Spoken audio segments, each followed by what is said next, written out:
total investment and total contract.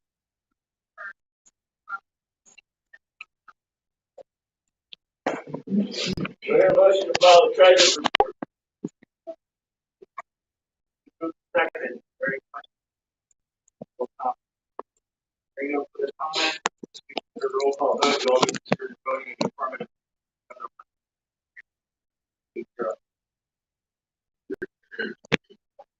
Communication. The legal update. Dr. Phillips. Thank you, Mr. President. The legal update is for Okay. Student discipline. This is Jeremy. Okay. I move for the approval of board area administrator's recommendation of disciplinary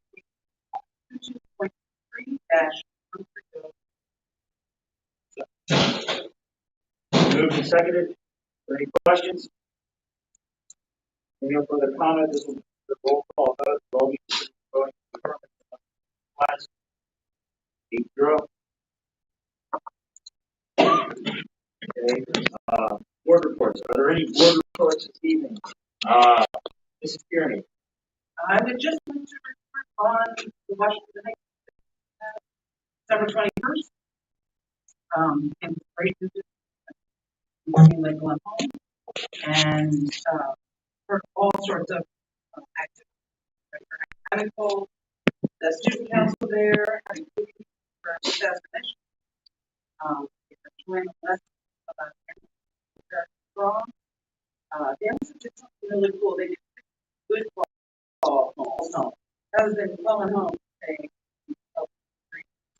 these were Johnny did cool things and you want to tell you. And then that's free.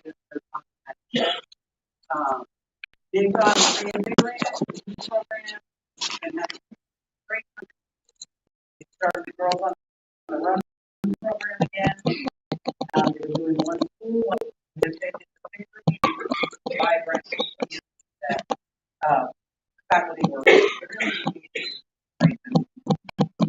and they complimented how much they were. So anyone else want that? Thank you, Mrs. Sure. Right. Yeah. last week we had a meeting on Friday.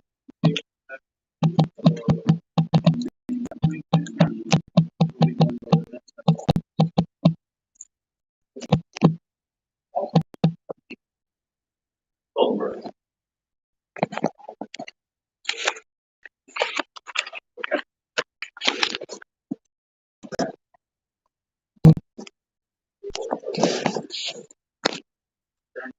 Well, I am one of the first here.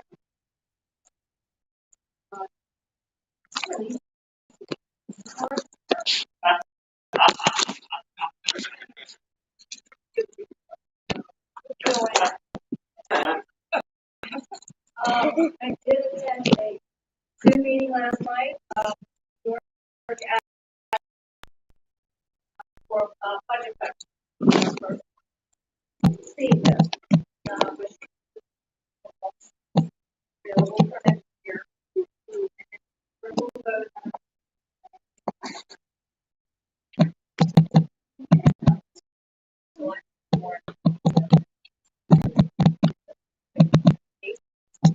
And Yeah, that's got up there. just remember from this month is that means to new effort to do or to start. Like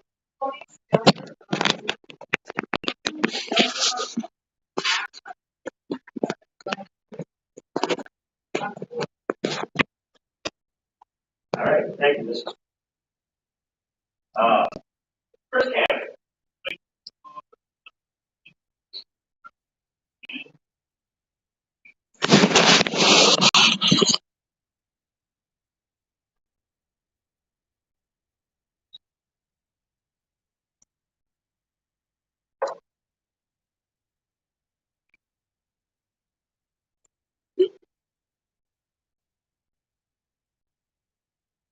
You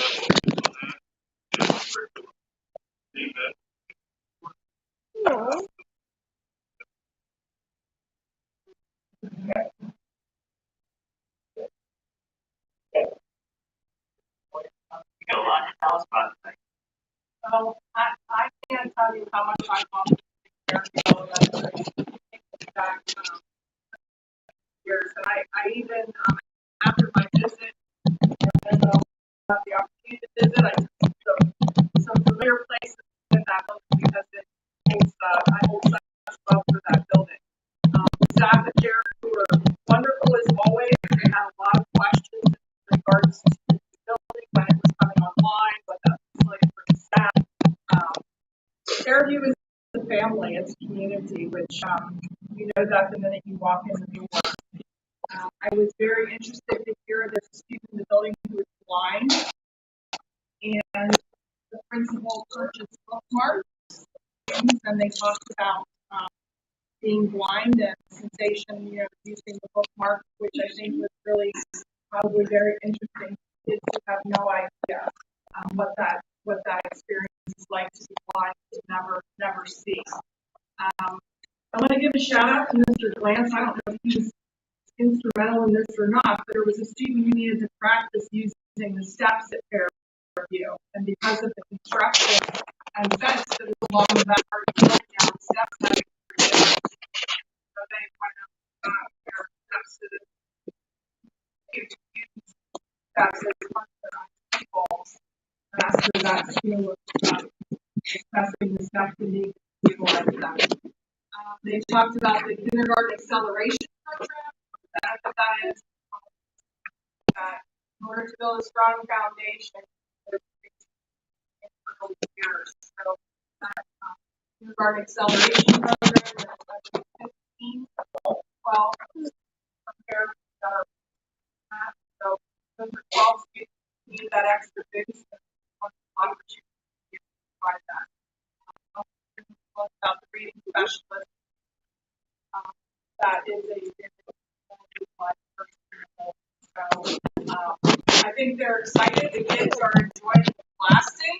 I believe they conveyed to us that they're rating the blast, whether that was a good blast or a bad blast or a blast that was louder than the last blast. So the kids are, I think, enjoying watching the show.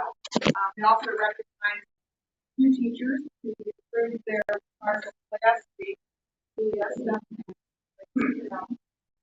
been there a long time. So it was a great visit. I don't know if but I have my pictures, I have my memories, and I will miss Miss Lund and I have decided that we will be sitting in front of the school, our lawn chairs, make them those built. One thing I would like to add.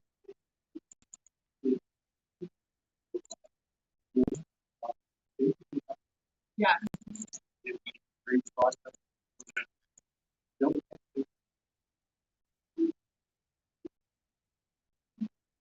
Yeah, this is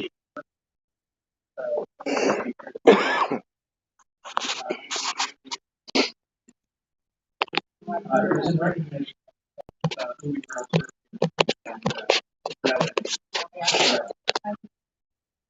And I believe he's also, because he's made such progress, he is part of the transition into after. So, he's great.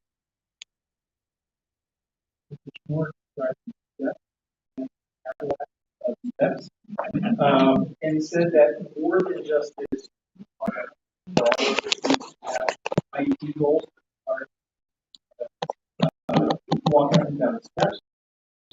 And I believe he just had a comment about sometimes there be a study go out and get some steps in. So.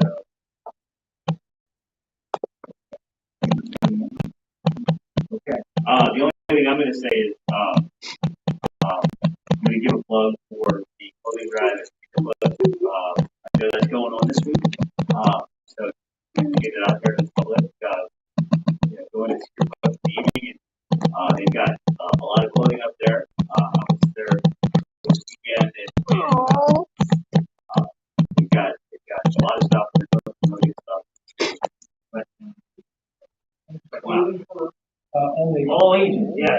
kids all the way up to, they have it all sorted by size. Not by color or season. And it's all free. Yeah, somebody told me that they were very concerned about how high the stacks were in certain terms that they were going to top over in the process. And so we got a lot of people there. Yeah. Make sure that as in order as And I'm sure you'll have some shout outs later on that. So, yeah. So anyway, that's my plug. Okay.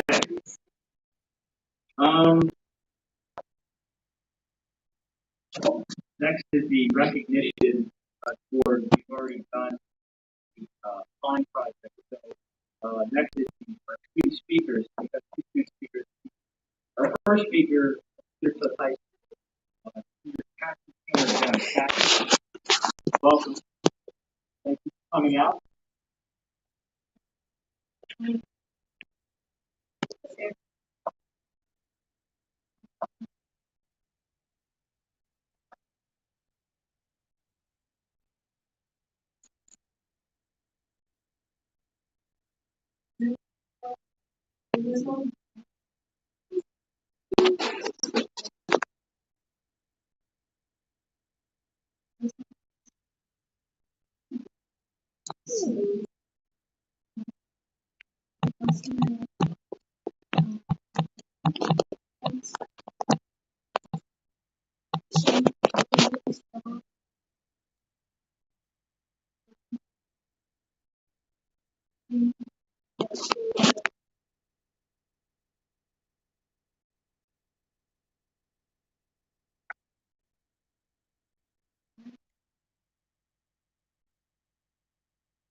Just another moment. You don't have to come back up to the spot that way. First off, thank you for being here tonight. Thank you for the courage to stand there and tell us your story. We always have been very interested in intrigued by the stories that we heard our students in their experiences and their journey along the way. And in many ways, how we have helped contribute to that. Mr. Nazario, I was trying to figure out, recognize you were here tonight. I wasn't sure if you were here in support of Fine or, what brought you here tonight. Not that you're always welcome, don't get me wrong. But now I have some context for that. And I would be remiss, I was going to save this for the end, but like, you gave me the perfect segue, right? So one of the things that I was going to announce tonight is that the 31st, next following, we are hosting a future educator open house. And one of the target audiences is either high school graduates or soon-to-be high school graduates. So January 31st, in this room, between 4 and 6 p.m., walk-ins welcome, drop in anytime. We want to talk to you about helping you become a future educator through employment opportunities with us, tuition assistance, and process. So we desperately need new teachers into this as a career path, and whether that's here with West Shore or that takes you someplace else, that's a valuable skill that's very much following your heart and your passion. So, again, thank you so much for sharing tonight. It takes a lot of courage to stand up there to talk to us in general, and to tell us about a lot of things. And it takes even more courage to stand up there and bare your soul, be vulnerable in that moment. So thank you. We support you. Cassie, I just had one question. What type of art do you like to do? Do you like to paint, sculpt? What do you like to do?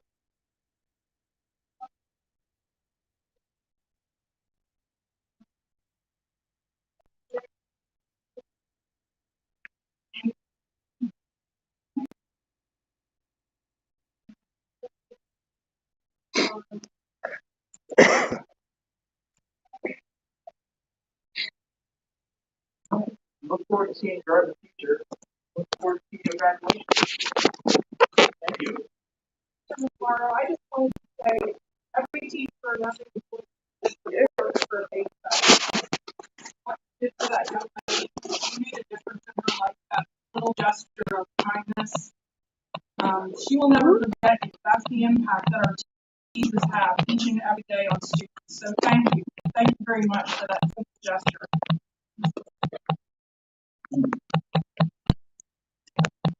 All right. Our next student speaker is from Redland High School, senior grade, Michelson. I hope I pronounced that. Michelson. Okay, Michael. Sorry. No, you're totally fine. All right. Well, to start off, hi, my name is Grace Michelson. I'm a senior at Redland. Tonight, I'm here to talk to you about how the opportunities in the district have helped me secure my future. Now, for me to talk to you about how you helped me, first I have to talk to you many different characteristics to define who I am. Captain, a musician, a volunteer, a student council advisory member. All significant, yes, but not the most important. I'm a daughter and a sister of four. My youngest brother, Chase, has the I brought with me. He is definitely one of them. He is nonverbal, globally delayed, and has motor language. And he is legally continuing with now, for those of you who don't know all the fancy vocabulary, Nonverbal is self-expression, or letter sounds by producing words. We are also working with him to communicate with the iPad. When a child is globally delayed, they take longer to process for their age. He also has computer planning issues. This means that he is slower with his motor skills and weak with fun. Earlier this week, I actually was assigned to write a speech for my new college student class. First day of semester, we already had to write a speech. It was due the next day. But my professor tasked us to write a speech based off of an object that's important to us, and then utilize that object to introduce our class. I chose to write a book about, or I chose to write about the book One Earth by Bugs. If you haven't read it, it follows the life of a 10-year-old kid in observation of how he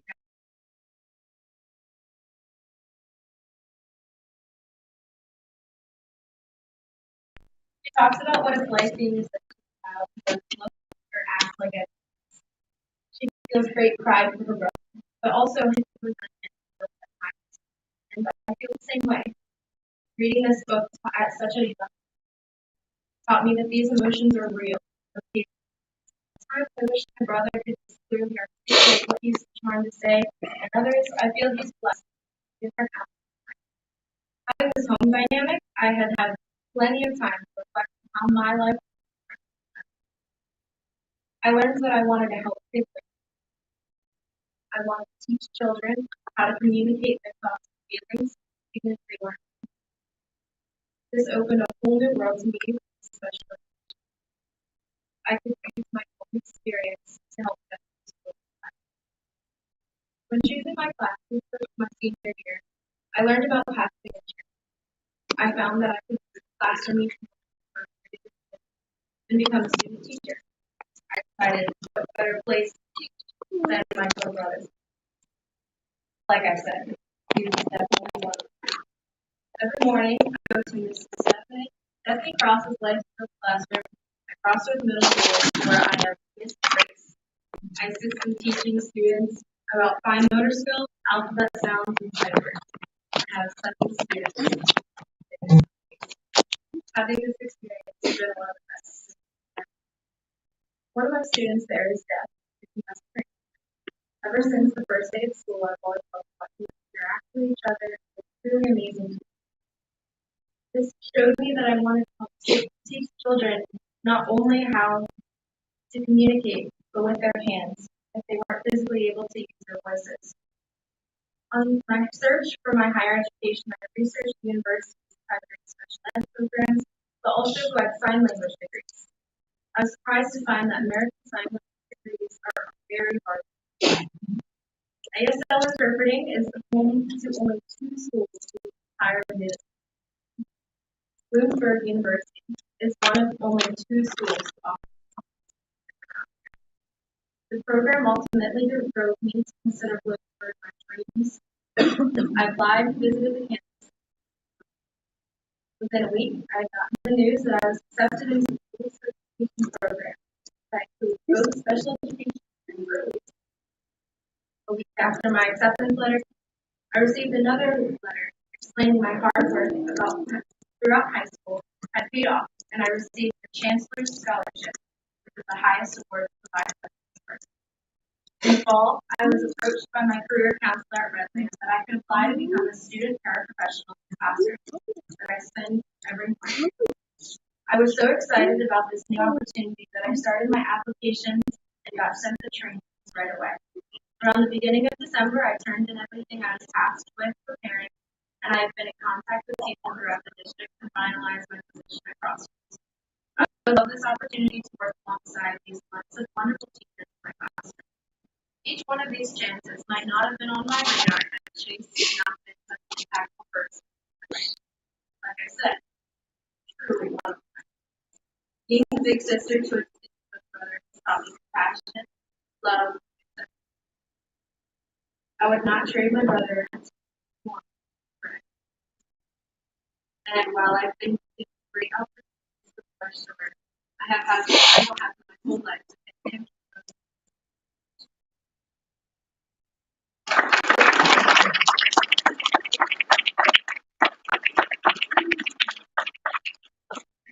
don't know if I'm speaking for anybody else in the room tonight, but these two stories tonight touch my heart.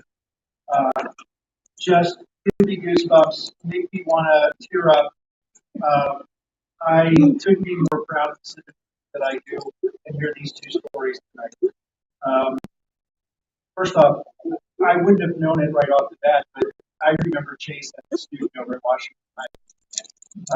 And it's actually middle school now, seventh grade. How about that? And just so many things. So if I didn't mention, I want to tell you about an opportunity on January 31st. You're happy to hear this from. But just very wonderful story, and I'm glad that we had an opportunity, which was the Pathway internship, turned into just for the board and everybody else. Last year, we actually started advertising student support substitute positions. We're paying these positions at $12 an hour. And so here's an example where this year we kind of made a bona fide effort, I think, between myself, Dr. Jones, through Mr. Miller and Mr. Gay, kind of everybody in the high school to say, if we have kids that are on a pathway internship and they're in any of our classrooms, we're going to pay them for that experience. And we have actually, I don't know how many we have now, but we probably have at least a dozen papers on this. And they're working anywhere from an hour to an hour and a half or more per day, whatever their schedule allows.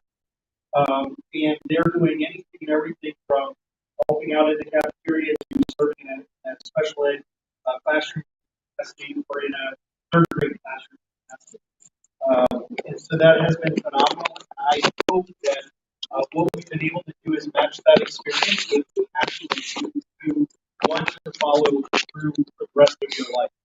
And know that whether you go and you get certified and you have certification qualification as a deaf and hard of hearing certification, we actually employ a teacher of the deaf and hard of hearing here in the district. You may, I'm assuming you have probably met her and worked with her. Yes.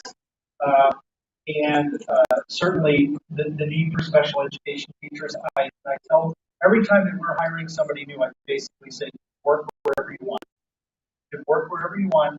You work with whatever population that you want entire, because it's such a high need and high need. So, thank you very much for being here. Thank you.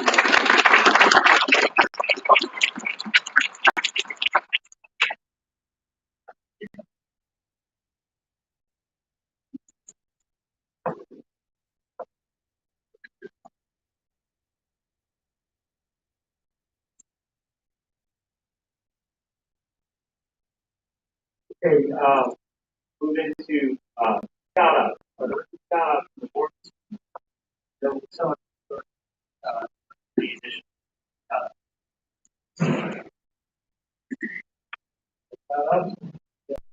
Dr. Cole, shout outs. I'm sure.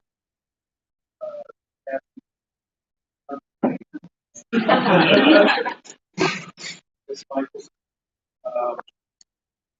Actually, I don't know that I have any. I need a number of shout outs last week. Yeah.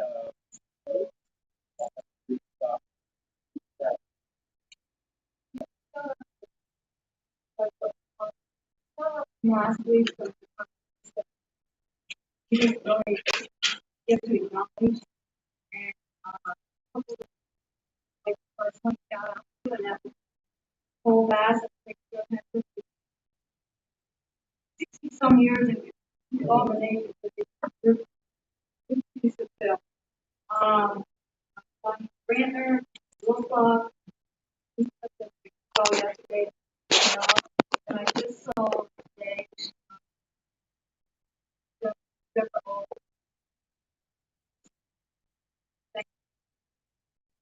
working I know we'll have some big issues. big, I second that. big, Peg, Cole, and Diane Brandon Yes. will also have that. We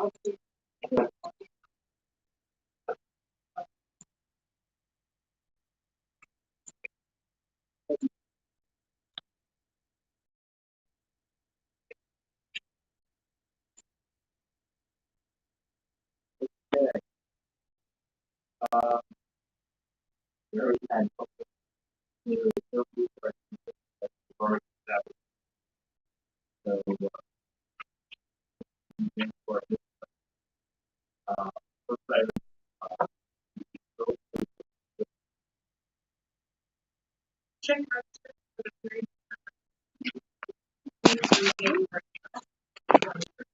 And the total amount. Now, 205.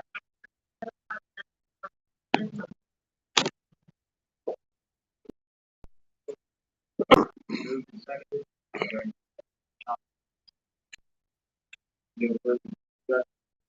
Roll call. Voting preference. Keith Harris. Continuing with this, Boone on this one. Thank you.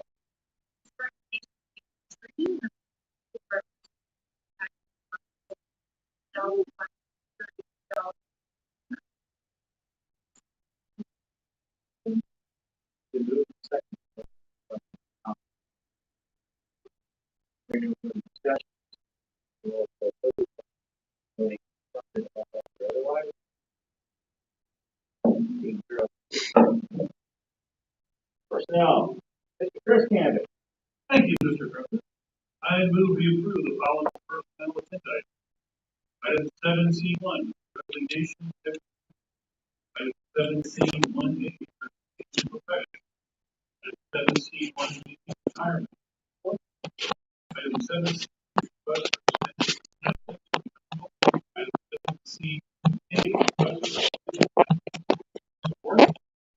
Item 7C, request. Recognition.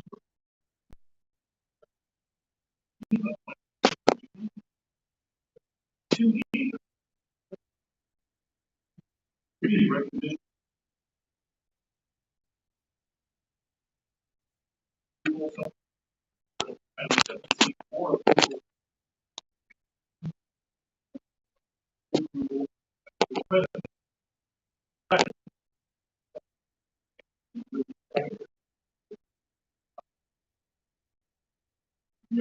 Discussion. Everybody.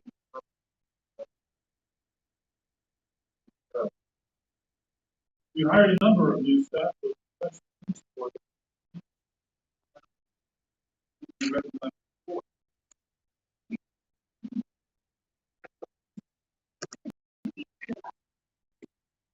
Amanda Family, very excited.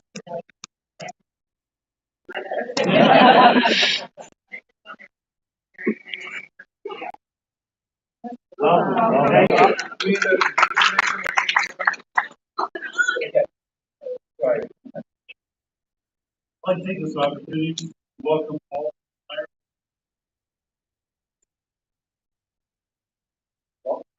Yes, welcome.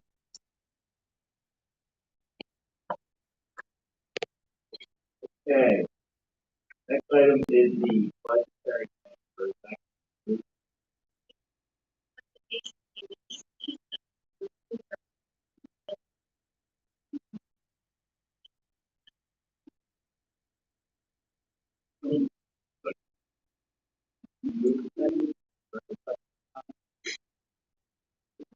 Discussion.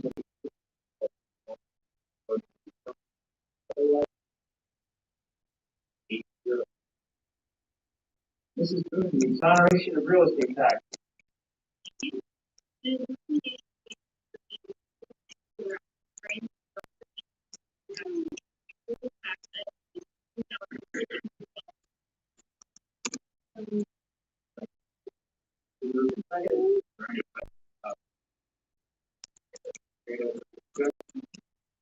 All those voting. Zero. Again, Mrs. Boone, the,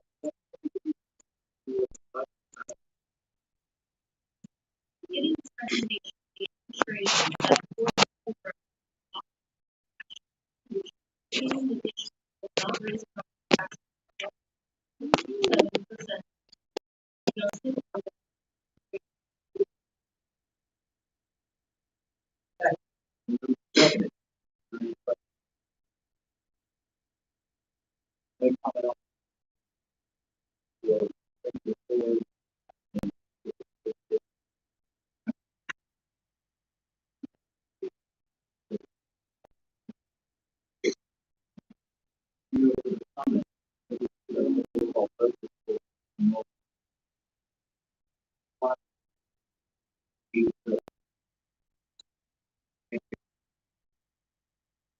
The next one is the industrial appraisal company service.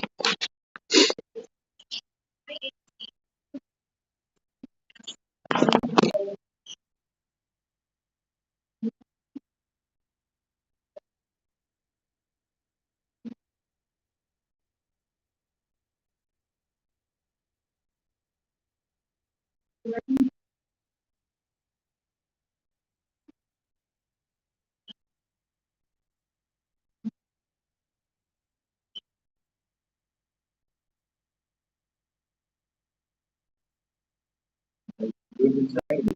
Any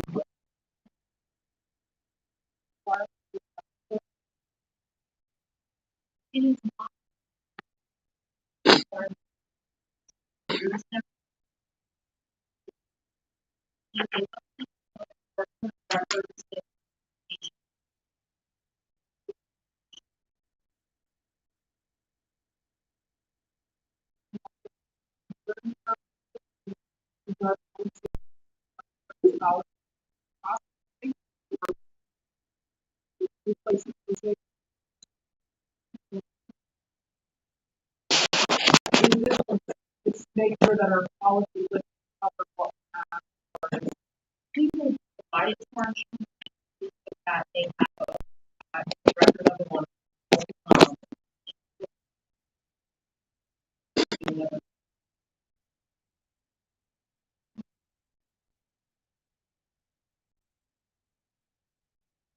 I just wanted to get the way to stop down.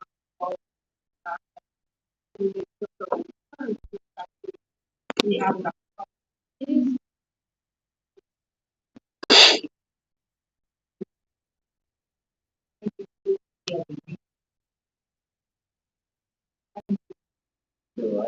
Any other questions? So I have two questions. One, will this information be stored with, uh, program?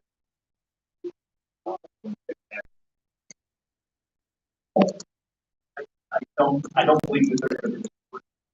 I don't.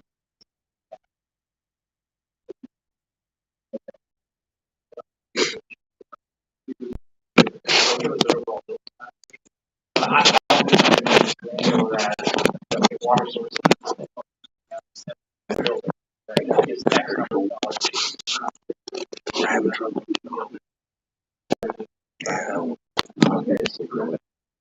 But that, but the asset value, that doesn't go, that won't. Yeah, I think they're kind of, they're. And the other thing I wanted to add is, does this have any impact at all on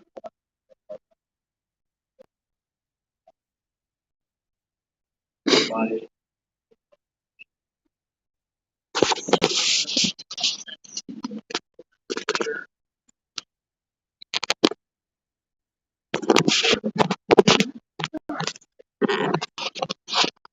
Right. No further questions? Being no questions.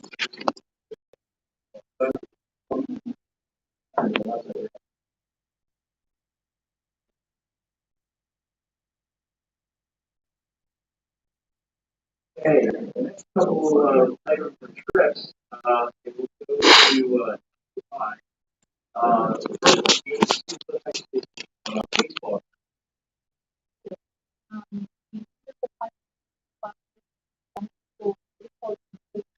Training event. Thursday, March.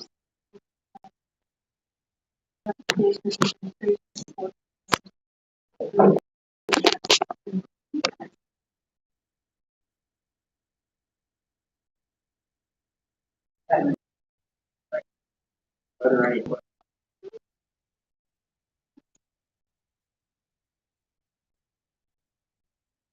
questions?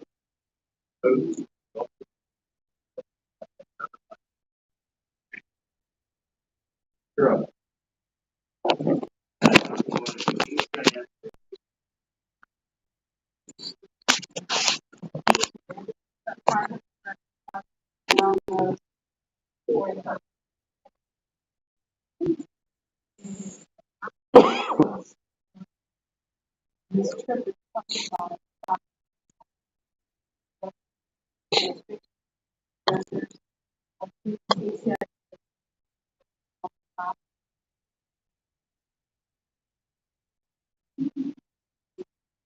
Moved and seconded.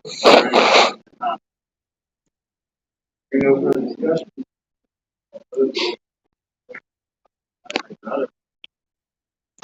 Zero. Okay. Dr. Lux, discussion.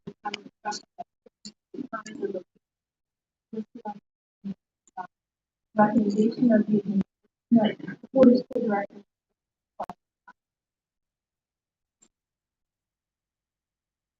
Moved and seconded. Are there any questions? Hearing no further discussion. Voting in the affirmative. Last time you're up.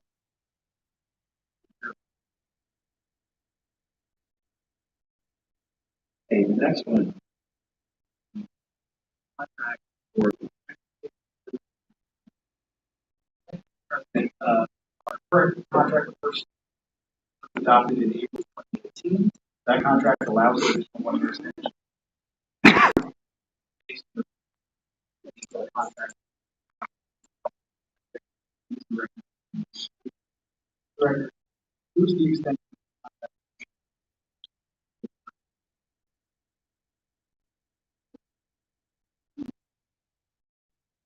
Moved in second.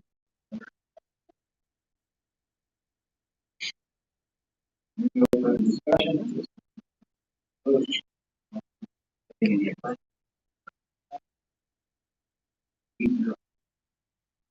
Our last business item. And the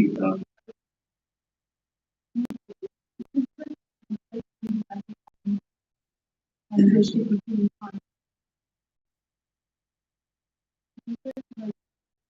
guarantee. Include transportation. Mark.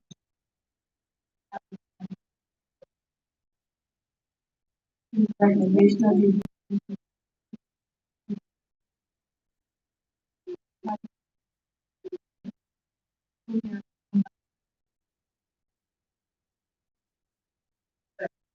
moved in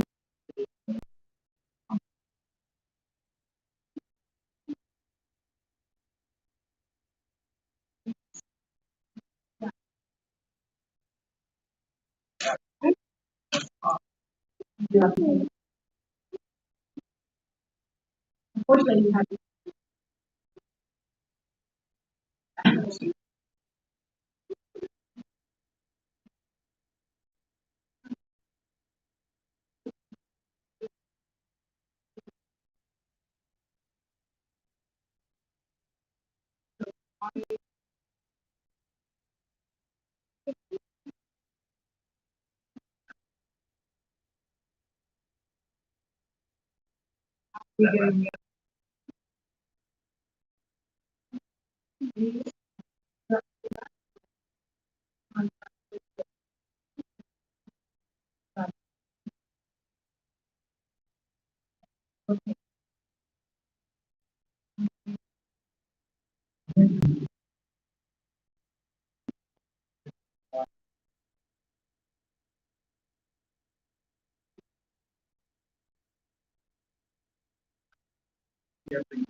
so after March money on this and the two students are already.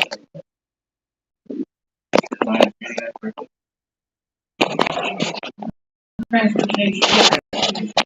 We're going to take over to that point.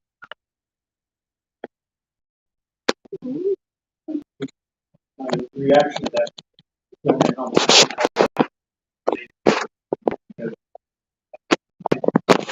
don't know if the expense. The internal capacity.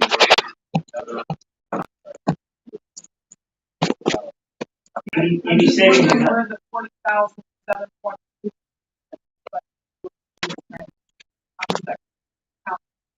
That's part of the agreement of, put in perspective, like I said, here. we can provide.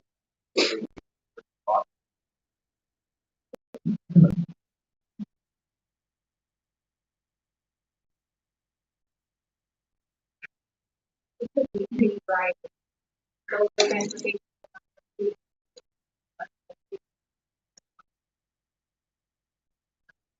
So, or, I'm guessing. Yeah. These two certainly are, yeah. But maybe it's better put, not see. On track, yeah. If we get our I don't think the transportation of a landfill is already in that direction. right, It's my own point. Right. So while we won't be paying them some amount of money. we're still gonna be paying something, but we're gonna avoid paying them. Correct. Because we have we believe we have certainly the daily rate of start counting that out. Adding a vehicle, assuming we can provide that route for us. Yeah. Trick of manufacturing and drive, operate that truck. Assuming that you could get them all. If we have more control of the cost. Correct. This seems like a lot of providers that don't charge me that other agencies, why providers have included in the cost of invoice. Not that. That's why it's $7,000. How that. If you're only talking about how it's set up as a part.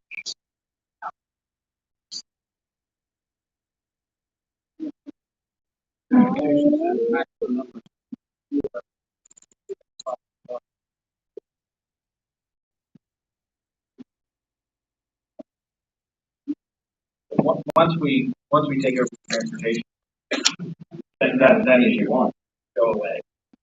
It could be that currently provides. Yeah, we have so many trains. Hard to speak. So, plus we have kids all the time.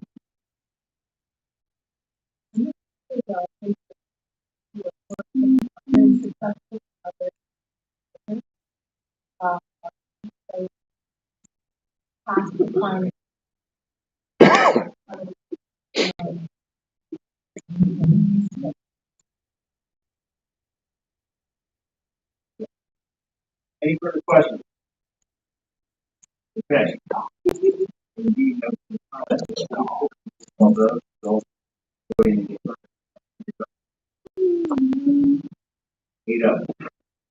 Thank you.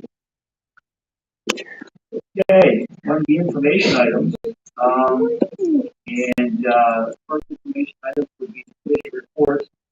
I believe we have three questions. So, Facilities Committee reports for the January 11th meeting, there, reiterate.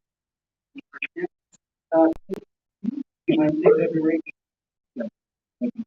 and the other committee report, fire.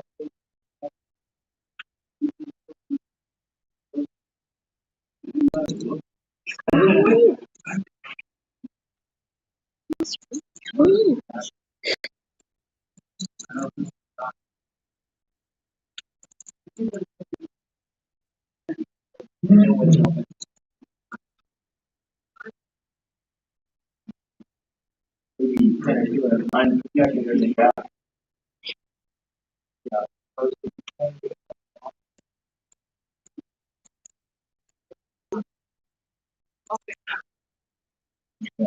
Apologize to anybody in the public is trying to.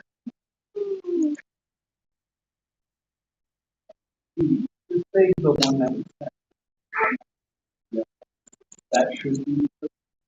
I did not originally.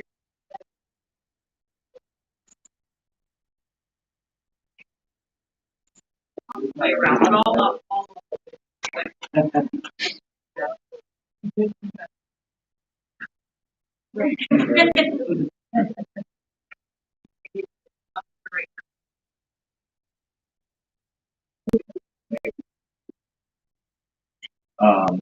And the last committee would be the, curriculum committee. Yeah.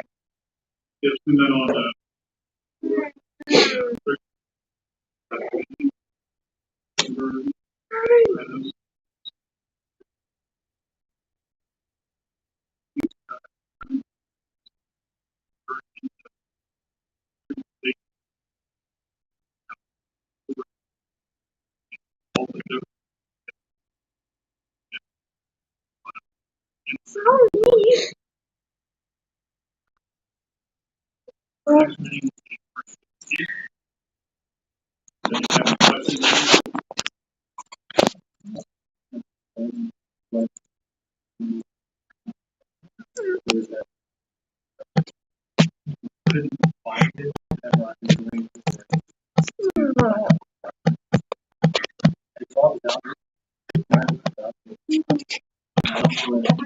It was to the Pearson. Yes.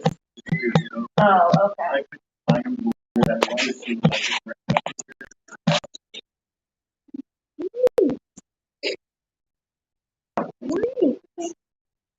So is your. The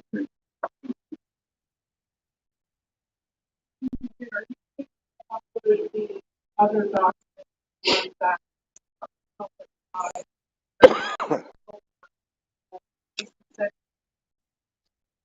Yeah, I think they're on all the, yeah, I can't think of that.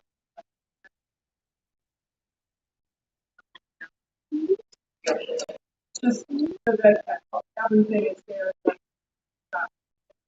I, as a,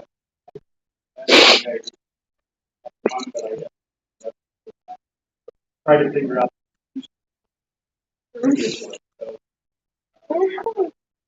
I don't know that we'll have.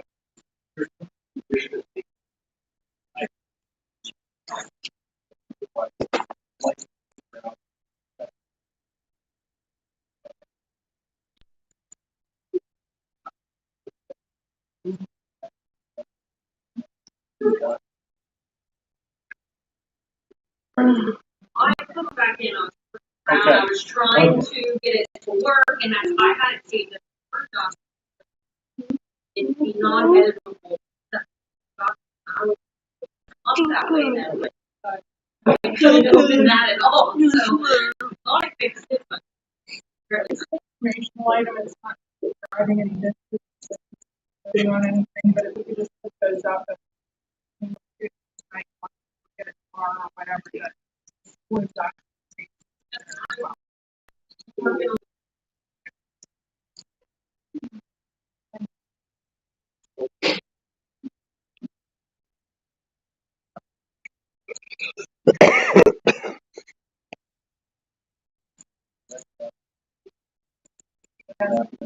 Great. The attachment.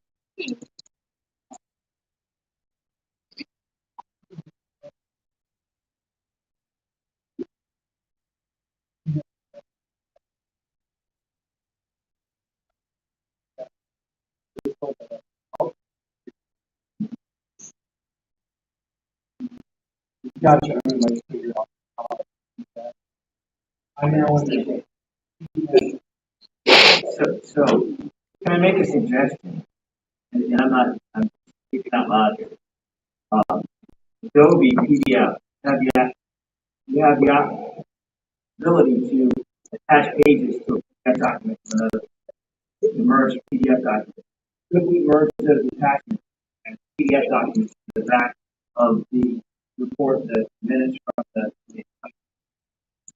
as like an addendum or The answer to that is probably yes. But that's gonna require us to either work with this protocol, this is one, or something else with a version of WWW. You have some. oh, I assumed that everybody had one of But those. I can tell you, I don't have. Oh, okay. And, but yes, I think there are various ways you can practice it out. The finance committee, figure it out. Yeah, that would be my recommendation, so you don't have to click on the link to get something. First, the full committee and the, facilities committee figure that out. Well, the facilities visibility. They're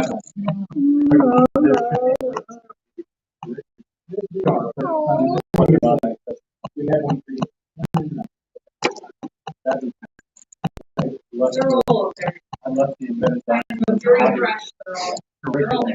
Okay. I will work on it. I knew what you're talking about. Yeah. Apologize for the problem. We can't open them. They'll be there. They're They're there there now. Yep. And we'll try to get better at it now. Yeah. If we finish it. I'm trying to do it. Yeah. In fairness, we just heard this. All that's happening in our, we're still working out a lot of this week.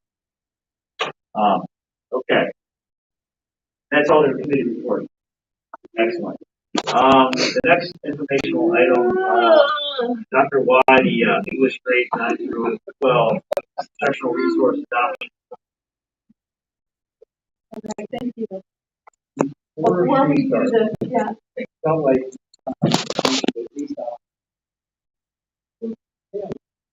Yes, yes. I'm sorry. no, you are welcome to stay. Yeah. But oftentimes we will allow the opportunity, judgment-free, Yes. opportunity. This is the judgment-free time. You may leave if you wish. We're not coming again. But otherwise, you are welcome to stay. You came to the calendar. All right. Probably analyzing all of us, right? Yeah, right. Okay.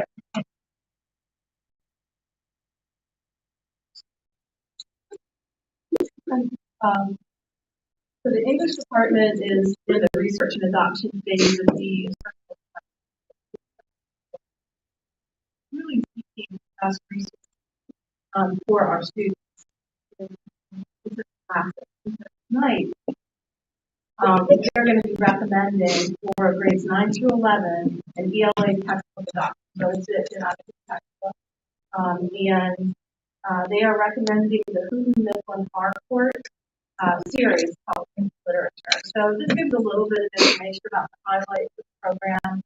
We do have over here, we have samples for 9, 10, and 11 that has all of the books and resources that go along with this. So there's additional information in here that all of the good things that they're highlighting in terms of. So that's what we're recommending for the 9 through 11 courses for ELA, but all students. And for we're also making some recommendations for student classes. They did work. These were completed. They were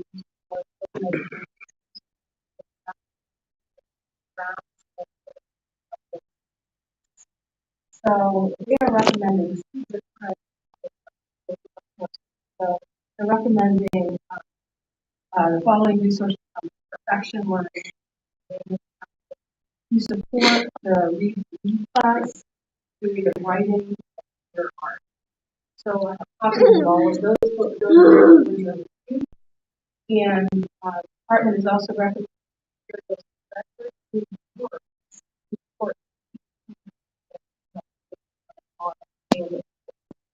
those are also over there.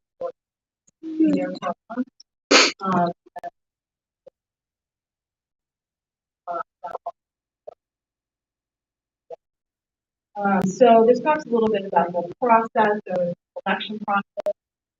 We're pretty good about following certain processes when we adopt resources, no matter what resource we're adopting or recommending.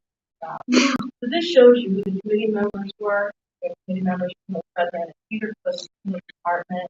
I had mentioned earlier the pilot program.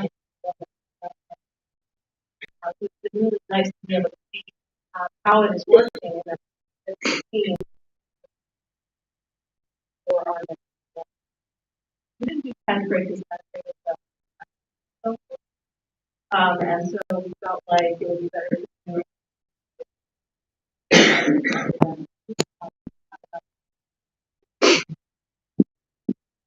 they did look at several the date. Some of the, that,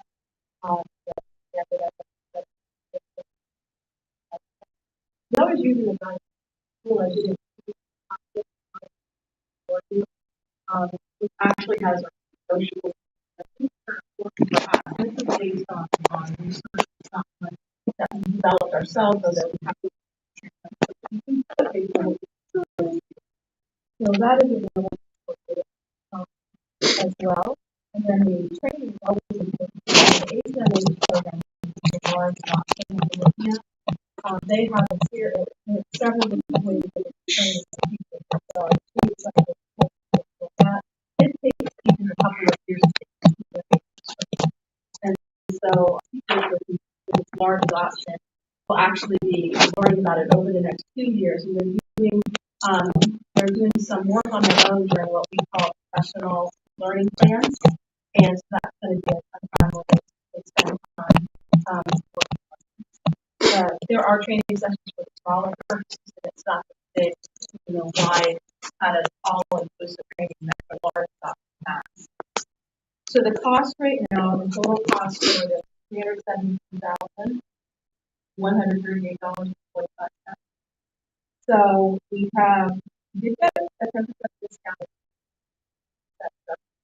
That's total cost. I was gonna say, are you done working your I'm not magic done. with me? About it, final three. Trying to get a little bit more off that. Professional learning, it breaks it down. That's the reason, and then there is another page. So this is for one part. Another page is not support for different classes. So we have a literature course that's coming out that's new. So that will have some novels in it, and we also have to bring forward as recommendations. So we'll have that to you in March for you to take a look at. We'll have copies of the novels that we're. So, what do you have questions for me at this time? The question I had is the evaluation. I noticed you had a security article, no 12th grade. It's no 12th grade. There is. It depended. This was a voluntary, not that this person is voluntary. So this way that during. So this was time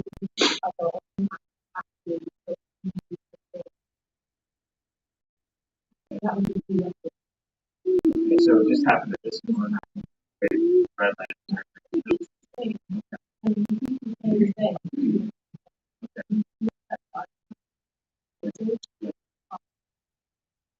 I'm still confident.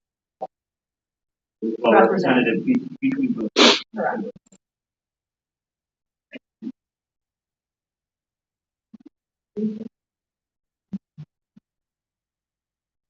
Okay. What we've all been waiting for. The 2023-2024 calendar. Thank you, Mr. Geisway. Mr. Vogelsong, if you would just go ahead and navigate to the second page right away, I think that's helpful. Those that are familiar with the school calendar, decided to kind of put a narrative of this will happen to be, et cetera, and perhaps the more popular version is the symbols that represent. So, and for the public that is watching this, following the meeting here, probably tomorrow we will release this calendar along with, usually do a nice page that kind of explains what all the changes are in it and kind of summarize it. So as I usually do, I want to walk you through this. This is primarily a calendar that outlines the student days and the teacher work day. So we've made some changes on this one that I'll walk everybody through. The month of August, you see August 14th to 16th. Those are the year one teacher training days, and those are always there. Something that's a little different this year, August 17th is year two teacher training. We used to have 2 days, specifically on the typical calendar would have been on the 11th. And then those solid orange hexagons would be on 15, 16, 17. Part of the reason that we're doing that is way back when, right, when we were hiring differently, we would have large cohorts of new teachers 50 at a time, and we'd have them, they'd all be starting in the middle of August and be ready to go.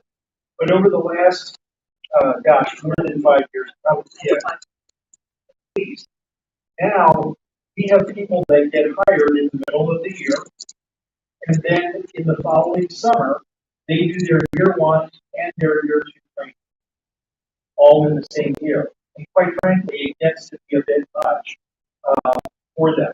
This year, what we want to do with the second day for the year two is like what we do with the fourth day for year one. Spread that out with the throughout the year after school. So that's why this is a little different.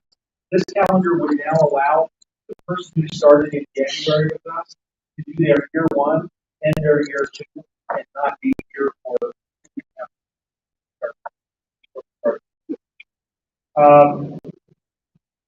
the 18th and the 21st.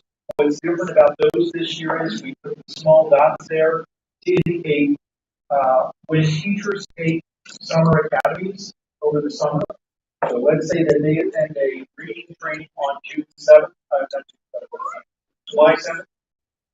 That is a summer exchange day. They did the training that day. These are now just showing the exchange days in the summer.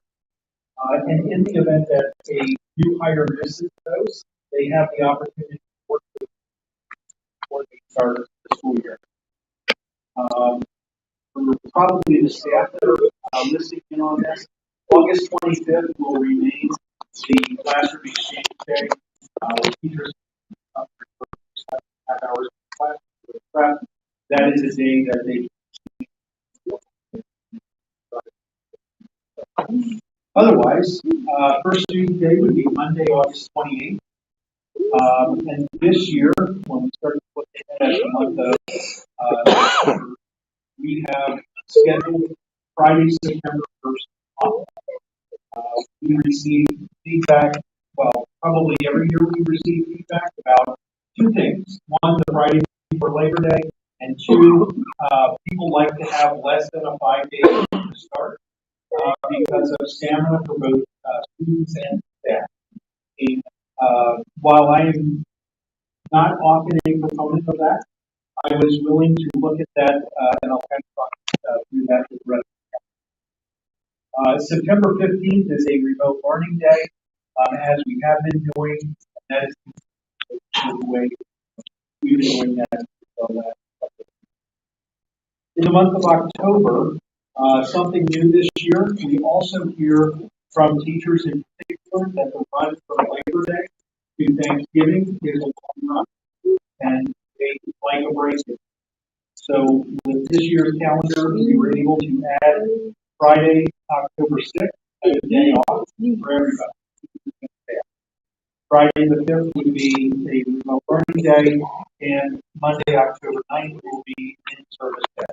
The family committee want to plan a long weekend away. There's foliage. That's a good opportunity. For October 26th, that is just the end of the first market period. It's important to note that for this year, the end of the first marketing, the marketing period, it is the secondary schools that remain on the marketing period. Middle and high school. Going to the month of November, a couple of things look a little different here as well. We used to have some stars through the first. This year, the Monday of Thanksgiving was a remote learning day. We've actually been in development of this calendar been able to eliminate that day.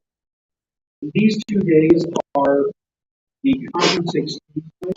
So when conferences in the fall, these are the days that they are exchanging This year, one of the things we did that we believe was very well received was recognize that teachers are often on days that are not prescribed. They're scheduling with a person, they phone call, they're really from September through the month. So we look to continue with that. In looking at the month of December, somewhat new symbol, December 1st, that round square around that. That is to signify the end of the triangle. Elementaries are moving to a triangle here. You may recall that we piloted that this year, and just happened to be that's why that is. The month of December, just want to, when we started with this calendar, we overlaid the time onto next year. And starting on August 8th, we would have been able to. However, with that, we wouldn't have had Fridays pushed off, wouldn't have text off, we wouldn't have text off. So that's why we put the two sides. Even though there are many districts that are very. So, again, because of where we were willing to push the end date, we were able to add December 22nd and January 2nd. One of the things that I do is attend a calendar meeting with all of the sending schools and states. So I get to see what everybody else is drafting and thinking about. We were one of only a couple of schools who were going to be in on December 22nd and January 2nd. In fact, I might have been the only one on one of those days. And that was very compelling to me. And I think that was actually January 2nd. So, at any rate, by going into the next week, first week of June, we were able to add those 2 days. We have a nice break around January 12th and January 15th, what they typically do with the end of the first semester and the second market period, a remote learning day there, and then staff training day on Monday, the 15th. In the month of February, that looks like it has this year, the remote learning day on Friday the 16th, and then we have a inclement weather or a snow makeup day listed on President's Day the 19th. We'll make note in the narrative that we send out the calendar, the way that we've been handling snow days. I don't specifically delivery that day. I still like to show these on the calendar, though. Hey, we have a situation where power, internet, all of those things are taken out. We still leave ourselves somewhere. This calendar only has 2 of those dates, but the month of March, March 8th, again, is the end of the trimester, day 1. And then the 15th is a remote learning day. Part of the reason that I picked March 15th is, again, Mr. Bruno, he said, if you're planning to have a day off on March, do your best to make it on March 15th. That's not a day off.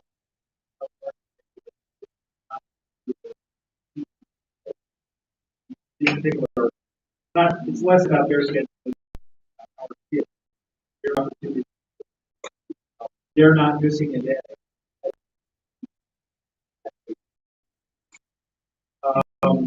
March the 27th is the third marking period, and March 20th is that second. In the month of April, we added the 19th. A couple of reasons there. We would be kind of recreating the long run from Easter break to Memorial Day. Again, just a year and a half the day off April. The 19th is also, I believe, the last school day before the start. Nice break in there. It's ready to come in. That day there, teachers will have the opportunity opportunity in their spring conferences to exchange that day there as well. The month of May looks like this year will be Remote Learning Day on Friday, Memorial Day, the 27th Memorial Day, and all of that pushes us landing on Friday, June 7th. In the notes below, we did a lot of cleanup, and we added a piece here for the parent conference. Last week, Steve and I met with parents at the meeting, and we were just having a conversation, got feedback from them about conferences, how we can better communicate, because the flexibility that we afforded for speakers and meeting kind of got away from, here are the 2 days for conferences that I think we could have feedback, but I think we could have communicated that. So here what we're doing is parent conferences occur anytime throughout the school year. Parents are encouraged to contact their child teachers to schedule a conference, and they may also be requested by teachers. We show that the dates when that conference time is offered for staff. And again, here we'll have more information about when and how they can get those. The only other thing that I would note that's not on here, but would be on narrative.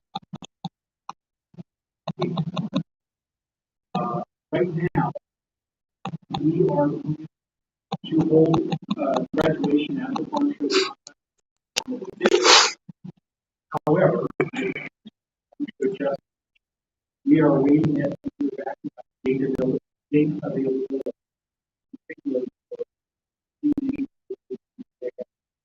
So that's why we said that we use the Farm Show.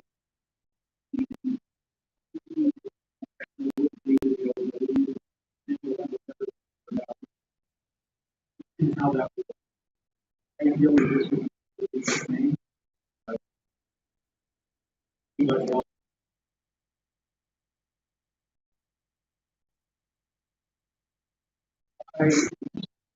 I guess any overview. Questions?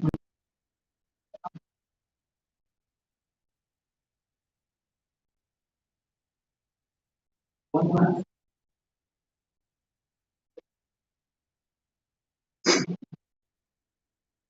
It doesn't have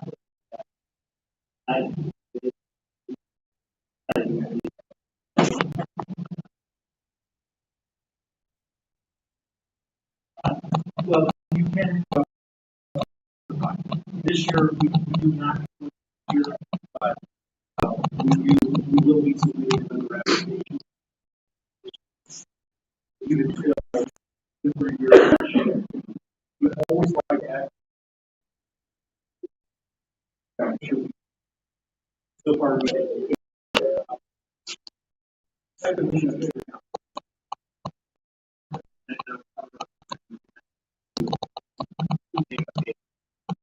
yeah, and actually, I think we're probably now with the way we're delivering on this.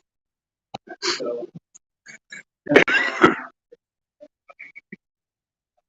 we will like what we did at template for COVID related closures of things. Just to have it in the arsenal. We also have Act 80 days, so we always schedule 80 days. But Act 80 days help us if we need it to go. The other component moving that is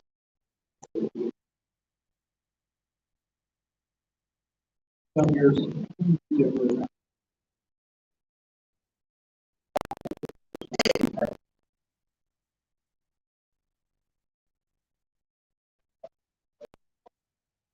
And as we always do,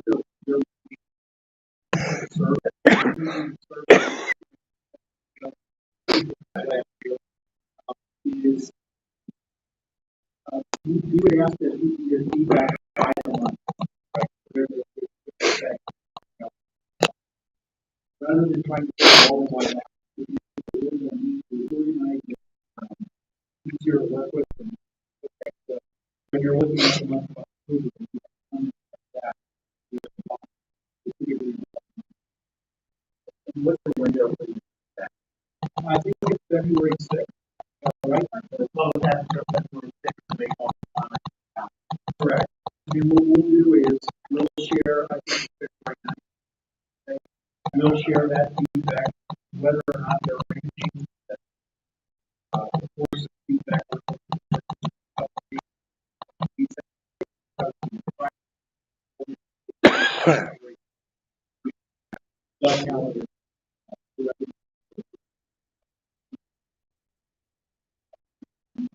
Anybody in the public make comments?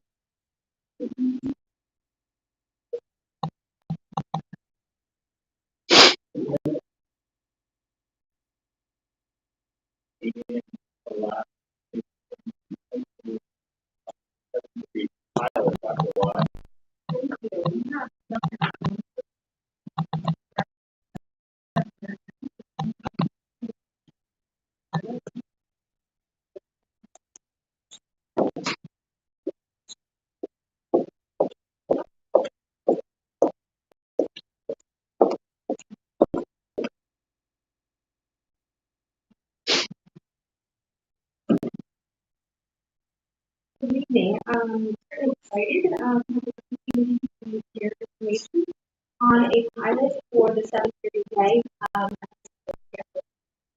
A few years ago, probably back in 2019, high schools had come together. We put together a committee with representative teachers from each of our curricular areas, as well as counselors, specialists, etc. Take a look at our schedule, look at some options that would enhance student opportunities to best meet the needs of all of our high school students. And our plans got delayed a little bit after COVID, and we sort of put things on hold, but then had the opportunity to finally come back to taking a look at the schedule for students. So as a committee, we arrived at some options. I told Steve that I had for this slide, slide. As a committee, we came up with some recommendations, and some of the things that were important to staff. They really wanted to hold to around 50 minutes as much as possible for a class. We definitely want to get back into a model where classes will shorten down to like 40 minutes. That's a traditional high school schedule with 8 periods, 40 minutes a day. We thought that would get rushed. So somewhere around that 50 minutes we felt was the right mark. We could maintain both semester and year-long courses as a means for students to have a variety of opportunities. Certainly wanted to maintain flexibility so that as some of the things and opportunities we have for students, such as hybrid courses, that any schedule model that we would move into wouldn't hinder some of those efforts. So you may or may not be aware, for example, we have college in the high school class, and they actually run on Monday, Wednesday, Thursday format that's consistent between both high schools for their in-person learning. And then on Tuesdays and Fridays, the staff would have office hours to meet with students one-on-one, provide additional help, and students will might not be meeting in person, they're meeting in small groups with one another, or doing independent work at home. We need to make sure, again, any changes we were looking at to allow some of those options to continue. And then certainly, we took a brief look at our CPT students, and we're really looking at ways that we could involve them more within the high school day and not hinder the current schedule that they're on, the amount of time they're able to spend within their program at CPT, but then have a greater involvement when they come back. It's a bit rushed for those students when they come in, getting lunch, and then right into their classes. So those were some of a few of the priorities that we had as we were looking to move forward. This slide provides just a little bit of additional information on the 7th grade instructional day. Again, classes are about 15 minutes. We might settle in 48 to 49, but we actually have a draft routine that has 15 minutes. Again, the year long, those classes would end up entailing about 150 hours. Our semester-based courses would have 75 instructional hours. And then one of the things that was important here for the students is that the flex and study hall would still be offered as part of the high schedule. And in order to have the most effective schedule, that for study hall would be available every period throughout. I did include the 6-period schedule. Some of you I think are very familiar with it, and I think others would want to have that in there for reference. But I won't spend too much time on it. I did want to note that shaded area, that is the box in the middle, is most commonly referred to as the fours at the high school. It's certainly that runs from 10:34 to 12:47. It is a very busy time of the day. A lot of things going on, and I think that you'll see in the next slide what we're looking to accomplish with the 7-period schedule.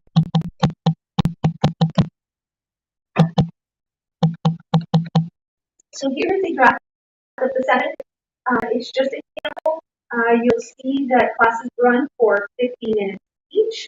And then in the middle of the day, that shaded area, there's a 30-minute lunch and then 30-minute activity period. And inclusive together, I'm calling this the power hour. So you're going to see that piece being referred to throughout the class. In the middle of that day, with the power hour occurring, I have some information coming up about what that would look like in some later slides.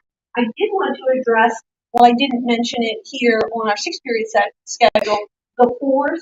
That's when our music students are currently meeting. So most often those students aren't assigned to a flex, rather they're meeting in their music ensembles in opposite of their lunch.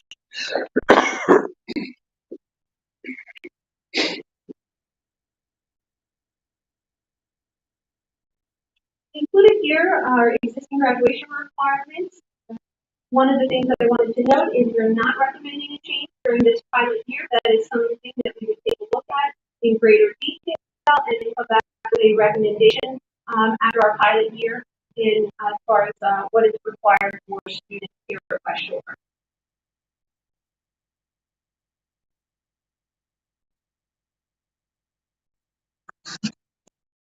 As many of you are aware, our students are encouraged to create a personalized academic and career education roadmap when they're entering high school. We expect our students to plan a sequence of courses that would engage in work-related experiences, as well as the academic courses that will best prepare them and guide them whether they plan to at college, enter the military, or they plan to go directly into the workforce. Having that plan is incredibly important to make sure that the courses can fit in, as well as hopefully in that senior year, taking a look at pathway internships and some things that you've heard our students talk about as unique opportunities they have as senior students. You'll see English is the only required course that West Shore has that for all 4 years. This is done by design. Over the last several years, we've been broadening the selection of courses to reflect our students' needs and interests. What I'm going to focus on is in grade 9, our students have very limited choice in the course selection process due to the required courses that they must take. And then many of our students, the example here was with world language. And so when you have your 4 cores, and then a student wants to take level 1, world language, and 2, as well as the wellness fitness requirement, they have one elective which doesn't hit the heart of what we're looking at for that voice choice with our students.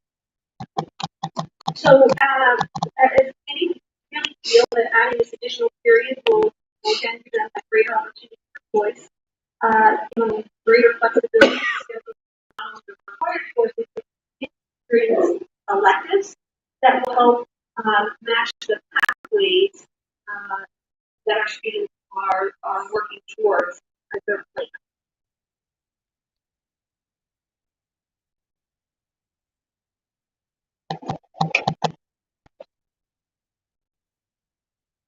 As I had noted, some of our students' schedule works. That's part of why the flex complex or study hall would maintain schedule, where a student would not be mandated to select or take an additional course. But again, there are many examples where the schedule is not working for us. And that's what I captured on the next 3 slides. I'm not going to go through them line by line. They're just really here as examples for students. We've taken their intended major, mapped out for actual students with the course sequence that they've been taking, and then taking a look and demonstrating where there are courses that they could not meet. Those are the ones that are listed down below in red. Certainly, sometimes students then make a choice. They'll delay one option in order to fit something in that they really want, and we do our best to accommodate that. Sometimes, just because of the restrictions of a set 6-period schedule, it can't fit in regardless of if the student says, I'm going to prioritize course A over course B. It just does not fit. So again, this what those 3 slides are. This one is a sample for an engineering major. I have then one for a pre-med major, and you can see the courses across the bottom. We will work in every manner possible to make things fit for a student and help them achieve whatever it is that they want. You'll see we offer courses by contract and have many other avenues that we try to help students achieve what it is they'd like on these personalized plans. I did want to take a look at special education as well.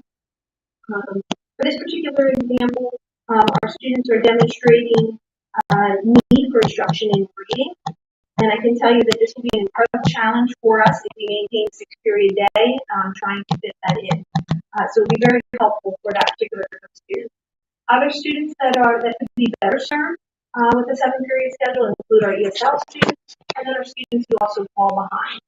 If they're looking for credit recovery, we have a wonderful program in the summer, but that doesn't work for all students.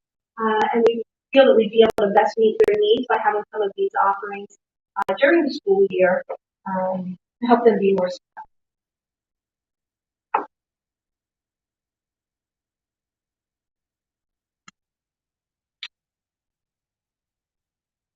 So we'll come back to that power hour. That's that 1 hour in the middle of the day. As I said, in the 6th period, it's currently the 4th, and it's a pretty wide portion of the day. What happens in a power hour? Well, as we recognize part of the work of the committee when we were looking at needs of our students, we definitely see and recognize the need for enhancing relationships and school connectedness for students. This is how we arrived at wanting the power hour as an option or the portion of the student. Essentially, what is this? It's that 1 hour block. Staff and students would eat in 30 minutes of the period, and then they would have an opposite of. A couple of examples to show you on some of the. What are some of the benefits of power hour? Extra support for students, absolutely key. Helps our students with some time management. Again, that voice and choice. You'll see in one of the sample schedules that I have, there's just really unique opportunities for students to connect that might otherwise not be able to fit something in. We'll be able to bring in some intramurals, clubs, etc. And they do that in the middle of the day. So it removes that transportation barrier for the students who stay after school. Maybe they have jobs they can't stay after, or they can't come in early, etc. So this is the wonderful part about being able to put that in the middle of the day. And it also becomes that time. We're looking for that 1 hour where the other operational business type things shut down. And by focusing in on that point, we can have all staff, all hands on deck to be part of and working with students during this time. So really excited about the offerings and opportunities that can come about with the power hour. Some additional things we believe that could be accomplished in that time. Some of the graduation pathways that our students are struggling to meet. We would be able to have some, for example, service learning or certificate-based programs that could be achieved within the power hour time.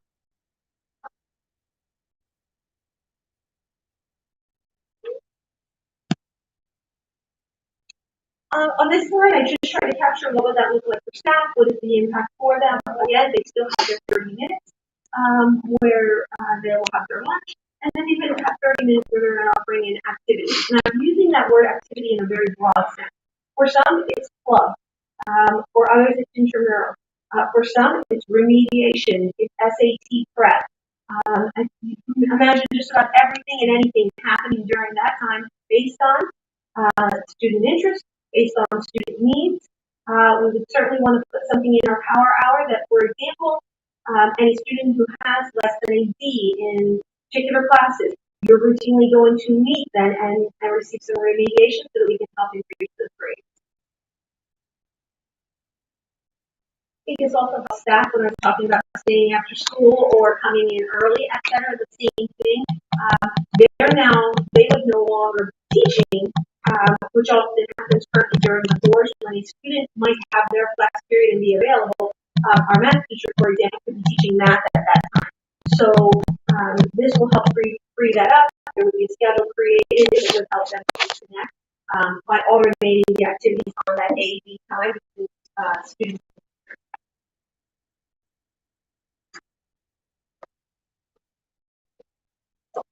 So this, I don't expect you to be able to read it over there. It's just like, what would that look like? And so here it shows you the variety of the clubs, has which teachers sponsor those, what days of the week is this club or activity meeting, and then is that hour A or B, and then we could use some of the latest scheduling tools for students to be able to select and sign up for these types of activities throughout the year. And there would be multiple opportunities for signing up. It's not like you sign up for one at the beginning and then you're held to that schedule. And also some of those will be driven by some of the things that staff are passionate about offering to students that you might not otherwise be able to do. My next slide is just showing what it might look like for students. So it's the 2 sample students indicating what their day might look like Monday through Friday. You'll see the open campus for student 2. That's still an option that students are looking for, and that would happen on that Tuesday, Friday for that.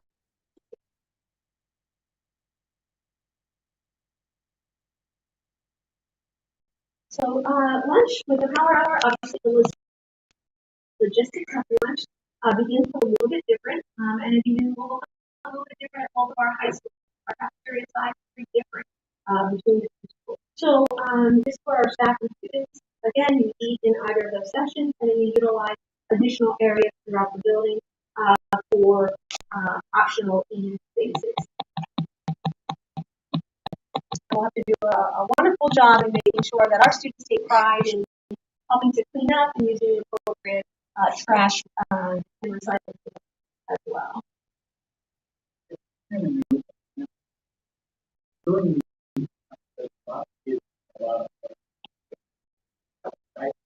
know your wife is librarian. Sees a lot of kids in the library over the course. Just the worry, the lobby outside, thinking about here, in those high schools. In those concourses that are outside auditorium, kids are in the space for the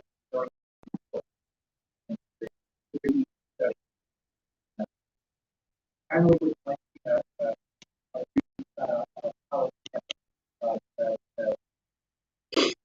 calendar or something like that. Yeah. On this slide, I'm going to be sharing an evaluation of the 7-period schedule along with the power hour that will be ongoing throughout the 5th year.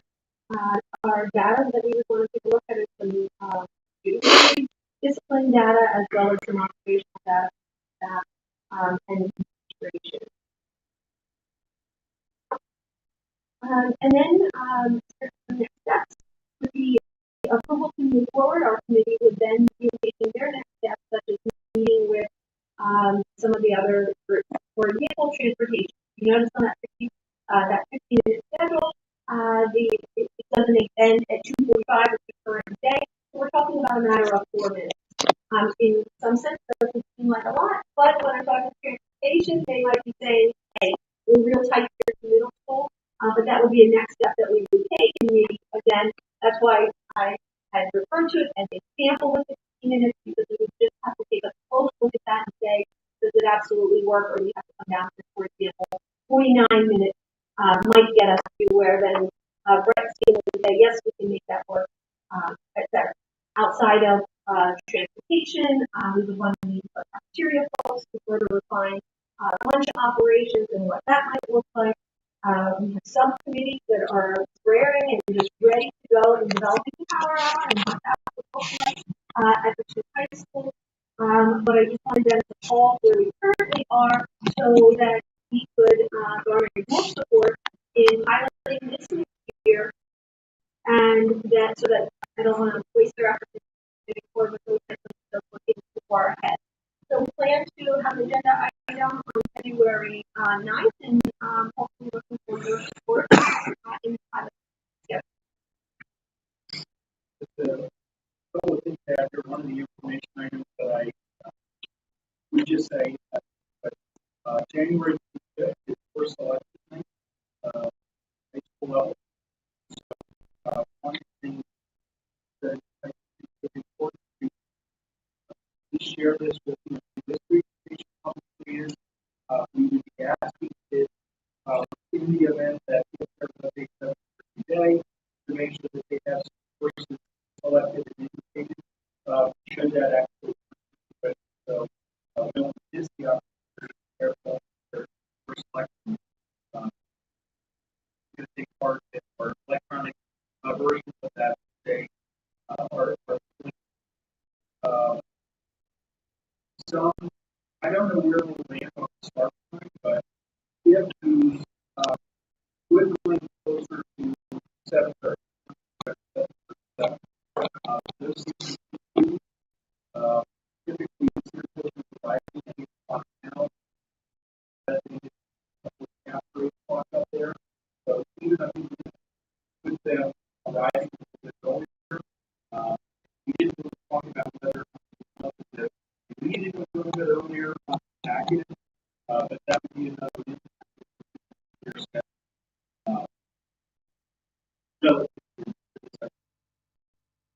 And currently, house design students from the no change to they get back to RV and to be part of those activities. But again, it would be an abbreviated lunch period for them. So depending upon the activity they want to engage in, that's one where they might want to take lunch with them. Again, they might even choose to just have a longer lunch period. On some of those days, they don't have to do any because they're not or activities want to be involved. Lastly, I think here what provides the power hour is not a unique concept to us. There is a model for this out there. This is not the first year that they bringing forward. But now we're going to go on. We have been studying this. I know some fairly good. This is a stuff we know from. We just had a thing with high school with an advice group. Basically, said, don't have any other. This group we have to we present.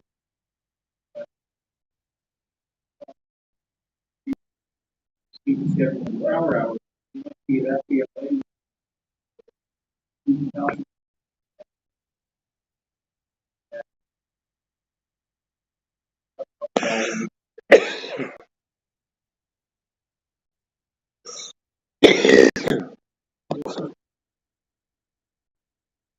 Studied some of the districts that have. I'm assuming you're talking about the power hour specific here, the 7 period. You'll find a variety of the number of classes or schedules that in the local area, but yes, 7 period format is common.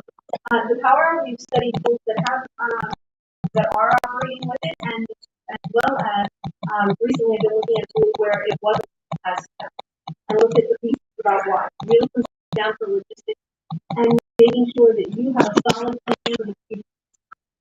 More importantly, when students don't engage and don't choose to sign up and finding out why are they not connecting with them. But again, there are so many scheduling tools now that are available that the students have right at their fingertips in order to make that part of selecting where they're going to go, where they're going to, and then monitoring where they're going to be during that power hour. So things such as scanning into if you have something busy in a large area, for example, the gymnasium. It's a little bit harder if you're going to have multiple groups in there that you might want to use technology in order to monitor and make sure that the students have quote signed in, whereas in a classroom, it would be so again, with this institution going away from it, our committee wants to take the next steps in actually reaching out to school in Maryland, setting up a Zoom, as well as a site visit. There's a school that have been operating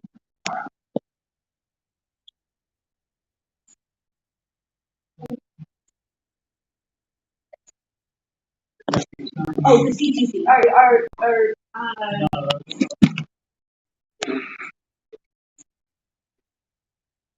Summer Valley is on the actually, I'm just picking up Mechanicsburg, just now back on it. Mechanicsburg is one of the schools that had a trial with the power hour. Basically, they were calling it their flex period for time and so forth, and struggling through that process. It's messy. I'm going to be honest with you. The first year, that when our committee met and the schools that we were reaching out to, the teachers would tell you it's incredibly messy the first year, and that you need to have perseverance, and they would never go back. Pushing through when they got into year 2 and 3 with the power hour, and again, unanimously said they would not want to return, but really struggled. I believe we're a bit ahead in some of the pieces. We have as rigid of a schedule. We have open campus. We have areas that Dr. Schultz talked about where students in the lobby. They might at girls' landing concourse. And there's already some of that freedom and flexibility. But that's a bit scary for some high school folks, right? And we just we're monitoring, taking care of students where they need, and really have to outline the expectation. It's great work for us to do, pending a nod to move forward on really taking up the power hour component for successful launch of it. It'd be great to get some of the students back as well as things they'd be looking for to happen during that time before they need. Go ahead, when you ask about that.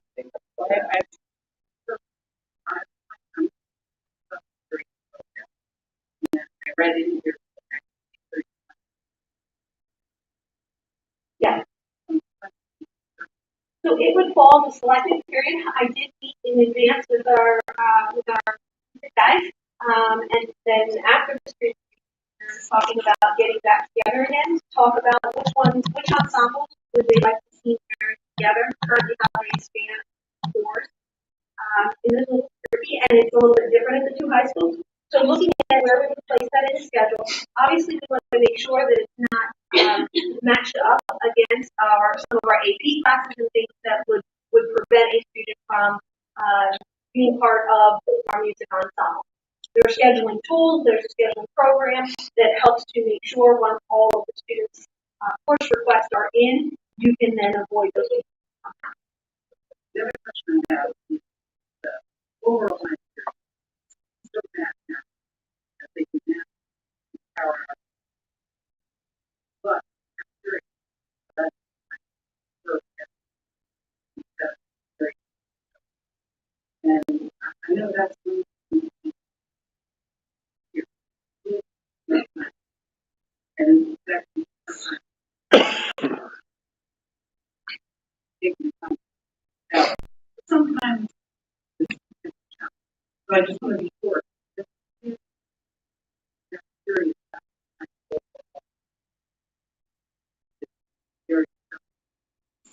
child, every child first.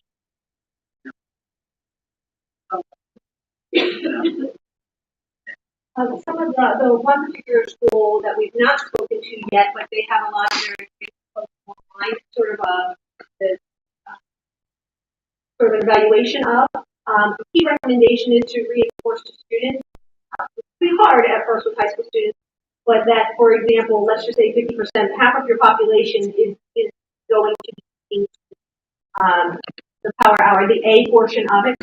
Not every one of you needs to be in line the first 5 minutes of that, and it would continue serving throughout. So if you were to visit our high school or even most cafeterias now, I would tell you most of the students are through the line, served, etc. And within the 15 minutes, they have their food, they eat, and now they're looking for what to do.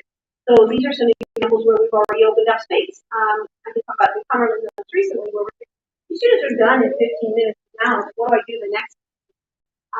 So for some of our students, yes, they might not get in line, or they, but by choice. I wouldn't want them standing in line, having 50% of your population lined up there and lined up down the hall waiting.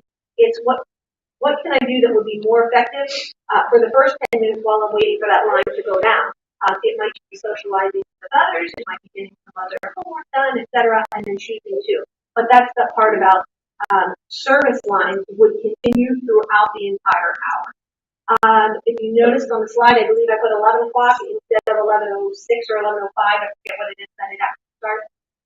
But because we have some students who might have an open period before. So our expectation is they would probably make their way up to that area and be at the front of the serving line if they haven't found a student that had an open period. Maybe they were in the library doing some work, etc. Maybe during an independent study, which we have a growing number of students doing that, taking part in our college or high school or dual enrollment classes, and those students have some flexibility. They don't want to add a lot of time on the front end because they need to be a smaller portion of the population. But again, that's part of those next steps. Wanting to meet with cafeteria folks to say, hey, here's a little bit about what it looks like. How do we have additional serving stations to make sure that we can accommodate all states?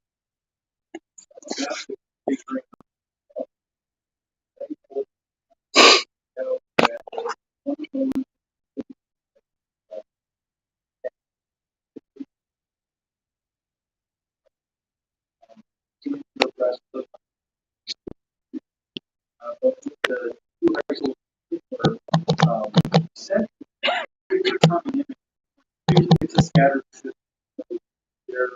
They want each of the. I was at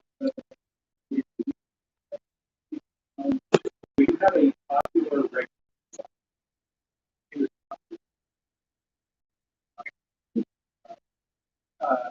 It's a really popular item. I think that's a struggle where someone plating that. There are plenty of other states where it's almost a grabbing go. They're grabbing places, they're grabbing the same, they're grabbing through. It's keeping that struggle going. But to where someone they are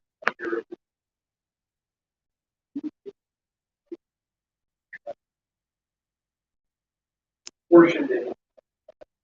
Somebody's got to keep up. Whereas it's got this regional. I think we're going to have kids that are going to and they're going to grab it.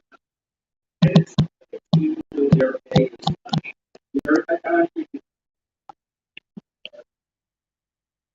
I have a feeling that a kid might walk down.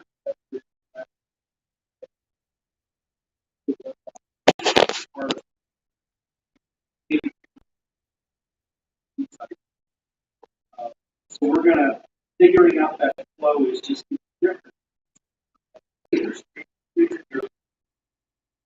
Essentially, I'd say most kids that are in the high schools, those kids are probably less. Other than this. Well, for the building. I think maybe the rigor issue is what I ought to do. My kids X. X was as everybody else.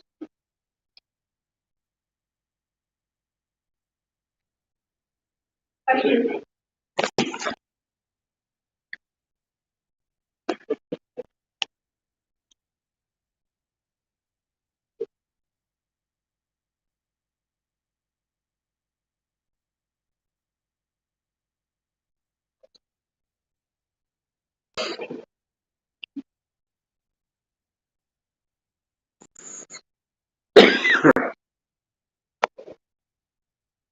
There will be a festival.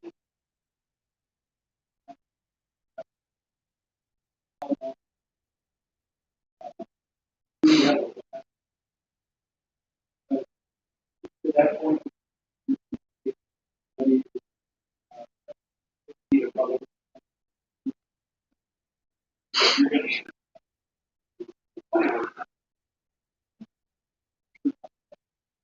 as a, I'm sure you already had this new stuff, but that is, oh yeah,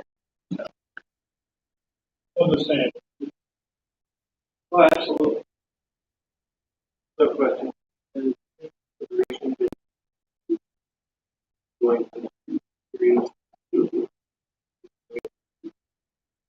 work.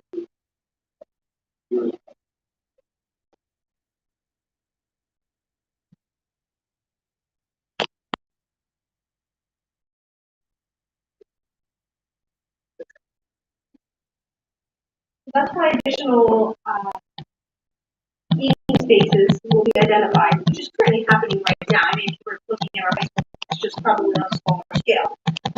Redlands cafeteria is much larger than Cedar. So really, they, I believe that cafeteria will be 500. Has looked at looking at the number of students who are on an open campus during lunch. They would still want to have additional eating spaces. They have a really nice outdoor area as well with it. Cedar Cliff is a little bit more challenged. They'll have a few more areas to identify, and with additional areas, you have to monitor them. But again, that's some of the work they're currently doing. With the accessibility outside, we have less kids eating. Get turkey wet. Sure about it. Yeah, I don't have any data, but I will tell you, I don't made for, you know, that. By the time we data, how often does but here's one of the things that I try to look at. What's actually required.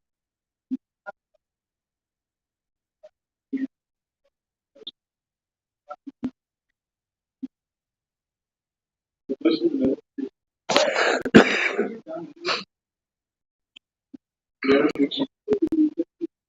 We're giving them the high school.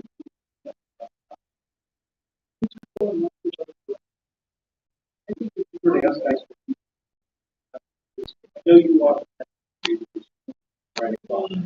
But if a kid wants to come and do extra work, I mean, our staff is a lot of time eating their lunch. You know, I think it'll be something to watch out. Given a lot of the right choices that are being, it's a good time to take it up. And I would put off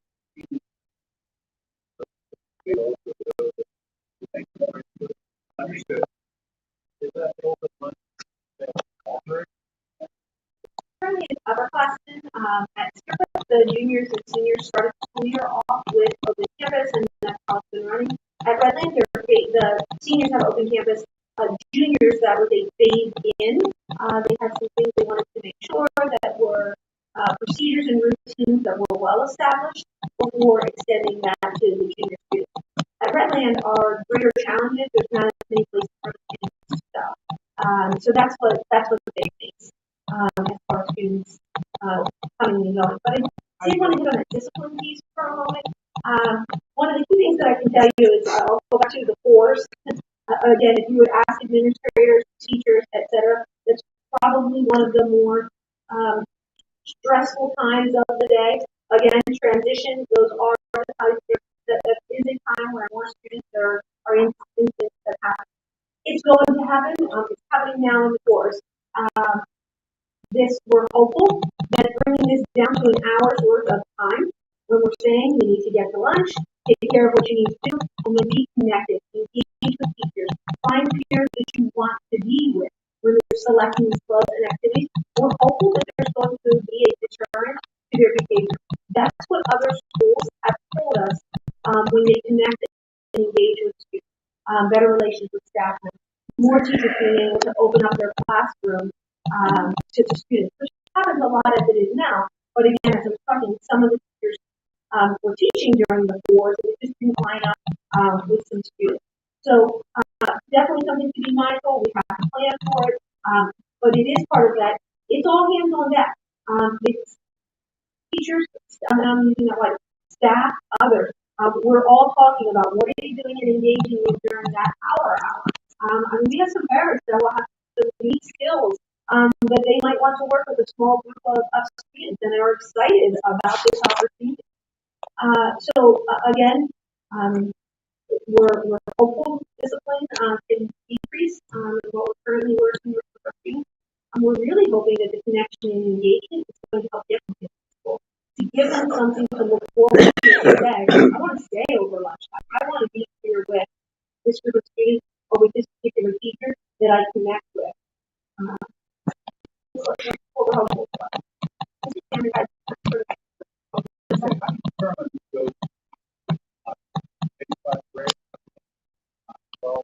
So I presented when I gave the group and talked a little bit about what we want some designation for our ninth population to while we're teaching structures and teams and then maybe a little bit more. Our teachers and some of the administrators definitely felt our ninth graders need to have some role models and be mixed in with their other classes. Again, those are some things I really want to take it back and have a wider group with our committee of teachers in saying what do they believe. They work with the students every day. I can make the case to go either way, go either direction with that. One of the things is you have to have some balance though.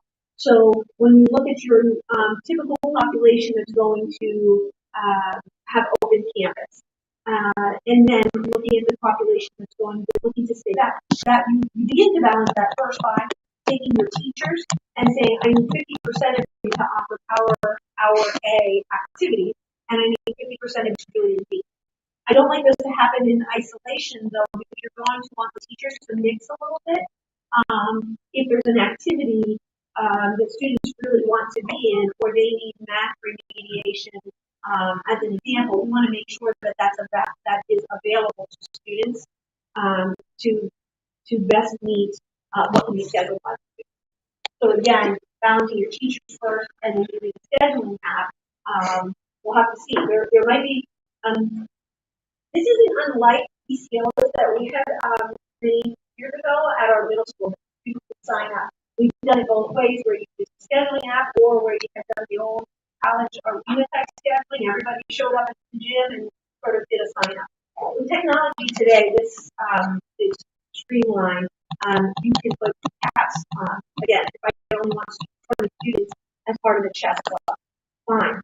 That's how I would set that up. With the student council group, if there's a larger number of students that are engaged in student council or key club, they might be reserving the auditorium for a large group meeting to be occurring for their particular schedule, and then there wouldn't be a cap on that particular one.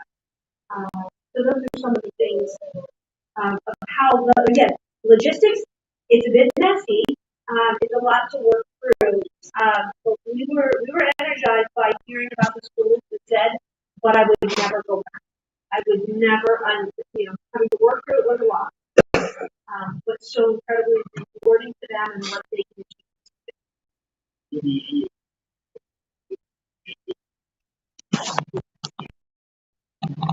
We've seen it with, so again, the schools that did not have the open campus struggled with flexibility a little bit more.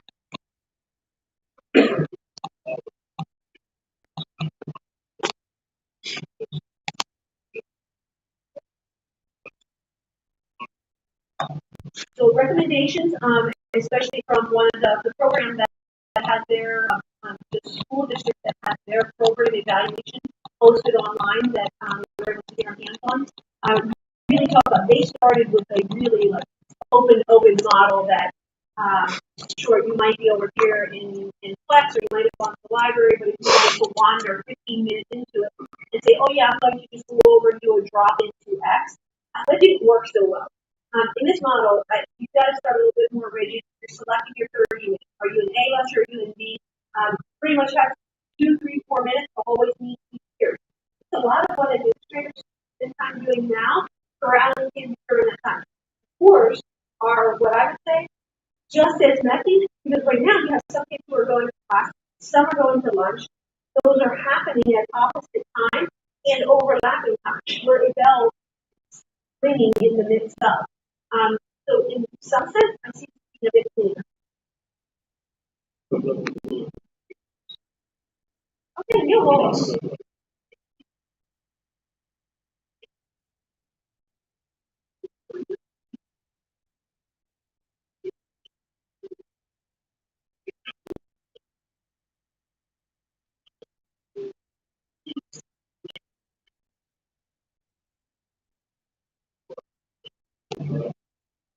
Because there's a lot of, like, overall, like, yeah.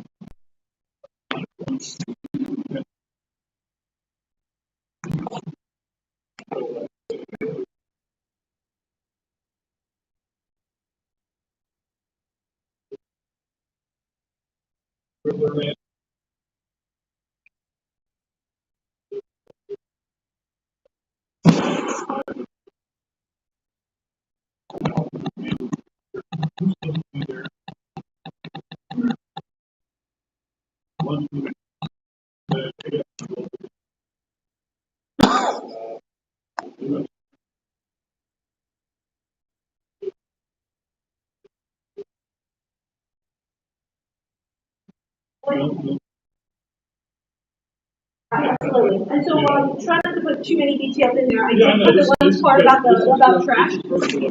Our piece would be like for students to not throw the trash away in the classroom. You're right.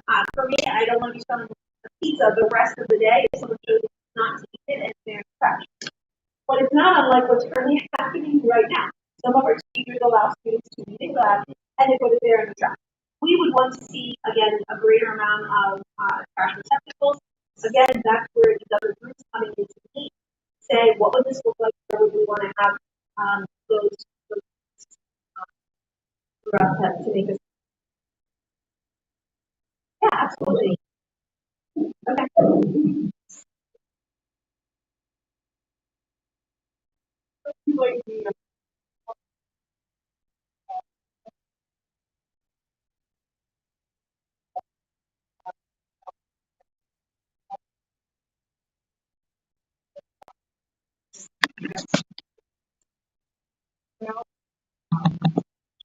It has to be possible.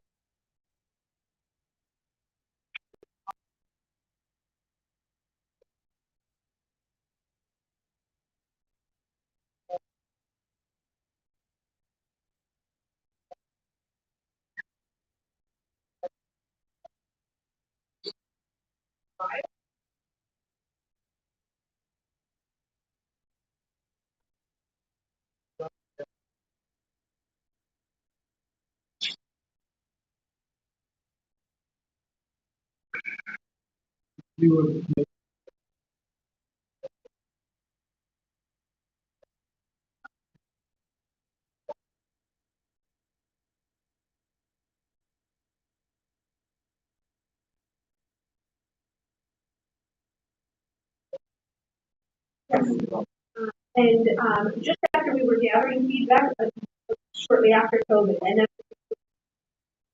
and on, we only took it to a small group. At that time, it was more so teachers outside of the committee, shared with department heads. They gave feedback. Again, that's where some try to get close to making sure, again, that there was representation from all groups and they had an opportunity. We only again, pre-COVID, taking into a select group. One of the things that we did not want to do, because we were really rolling ahead with it, and that idea, not wanting to get too far ahead of that, didn't want to put it back out there only to then say, not yet, not going there, and shut down the idea. So In small groups, our counselors have, we had, for example, a presentation in November.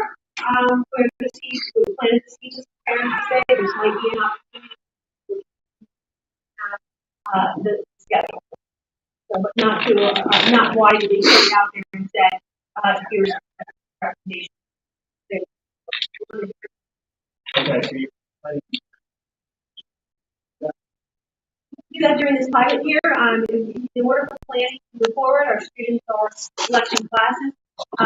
In the simplest form, if a parent and child wanted little to no change, selecting flex and not taking an extra class, it's just a little bit about where it happens, is much less impact to them.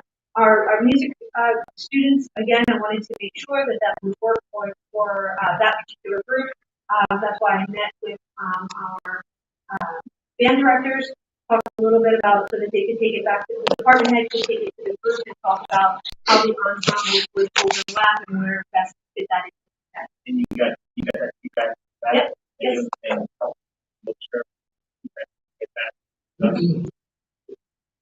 Sure. I don't know how are you talking about as we move through or through the pilot? Yeah, yeah, absolutely.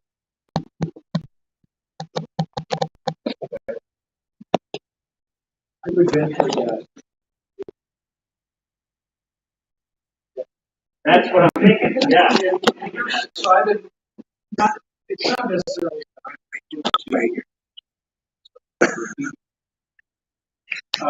When I think back to the last time. We're getting impatient over here. I actually said to, I believe that Dr. Jones modified the slide last time we did this. Because one of the discussions that we had was how much do we do in hours. They do have some notes about that. We'll share the notes for the public with the reference. But here in this case, I don't think that's a substantial change to all hours. What we're actually going to do is increase the kids to take the courses and what they do now, whereas going from block to the sixth grade, we were trying to figure out how we could class, and we had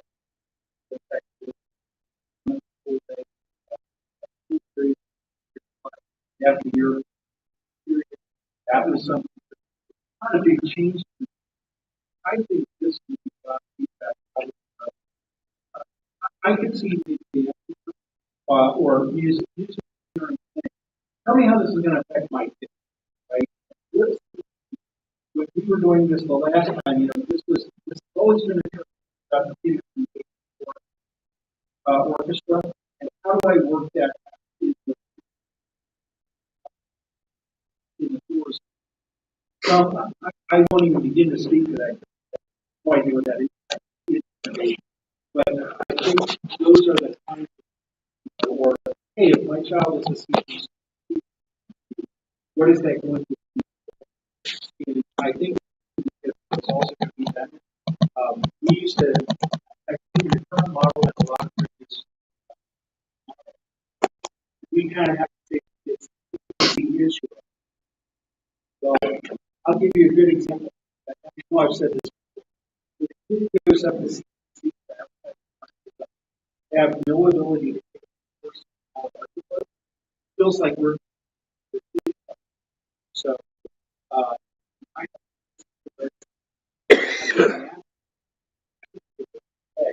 how do we get them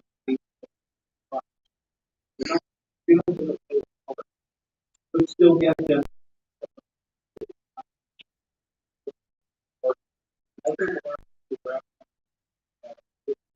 the process, but point well made in terms of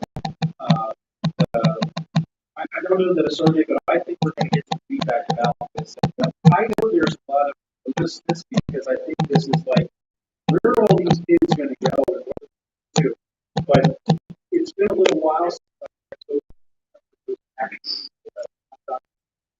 that are, there are some people that are really gone. There's some that are really dragging I recognize. You've got it, I think. Make a decision here to go or not. Then let's go and let's. Milestone.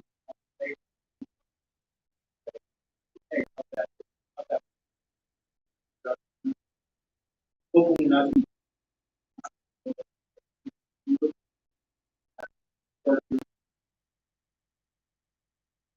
Even back to the instructional minutes, was not as mentioned.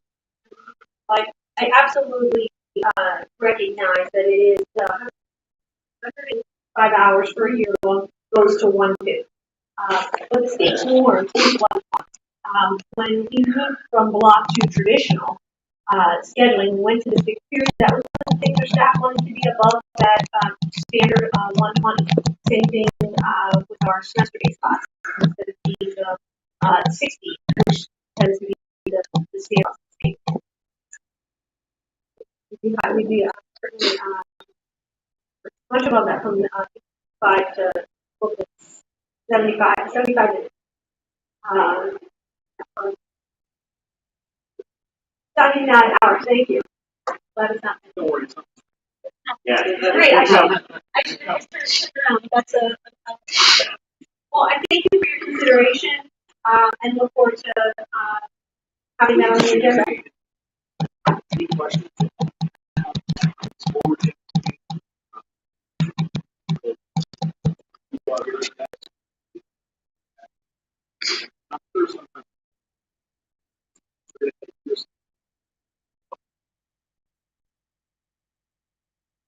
I think great, great information.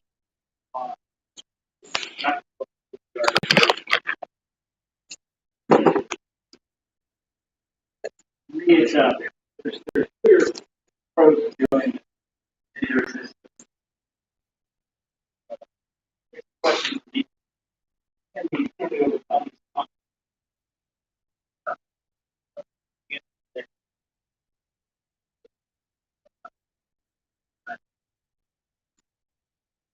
The idea would be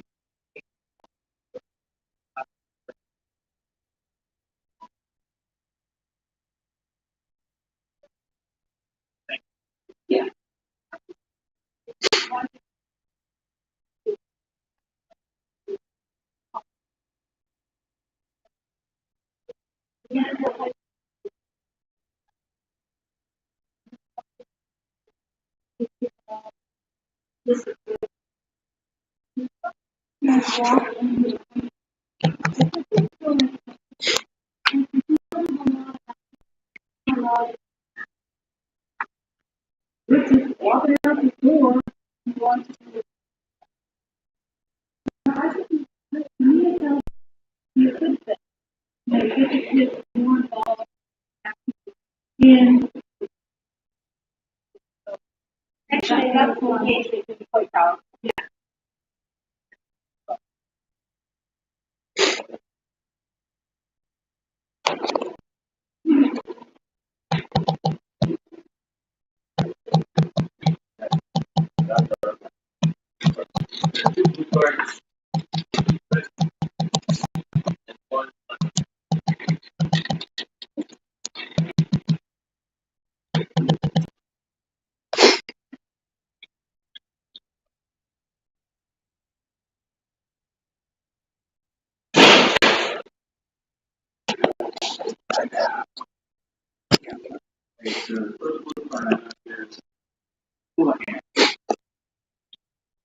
Chris, welcome.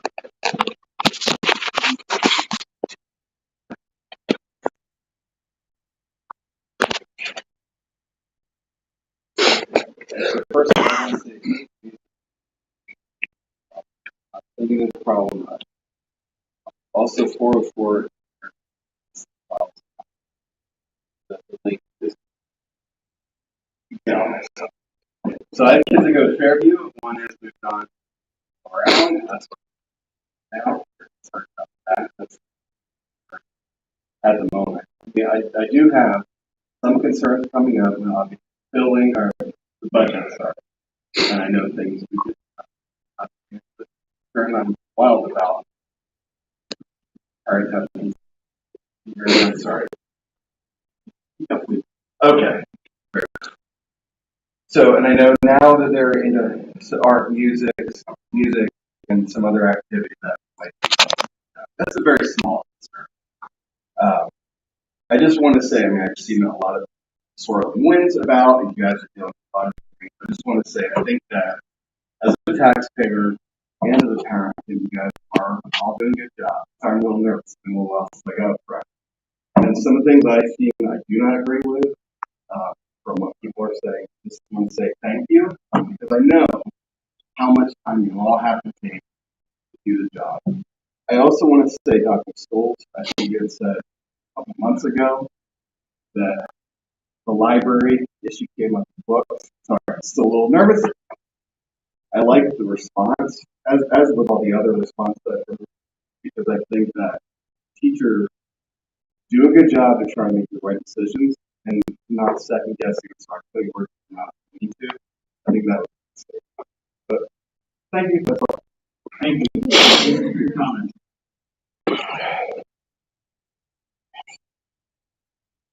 So the next we're going to have is Ms. Dee Dugan.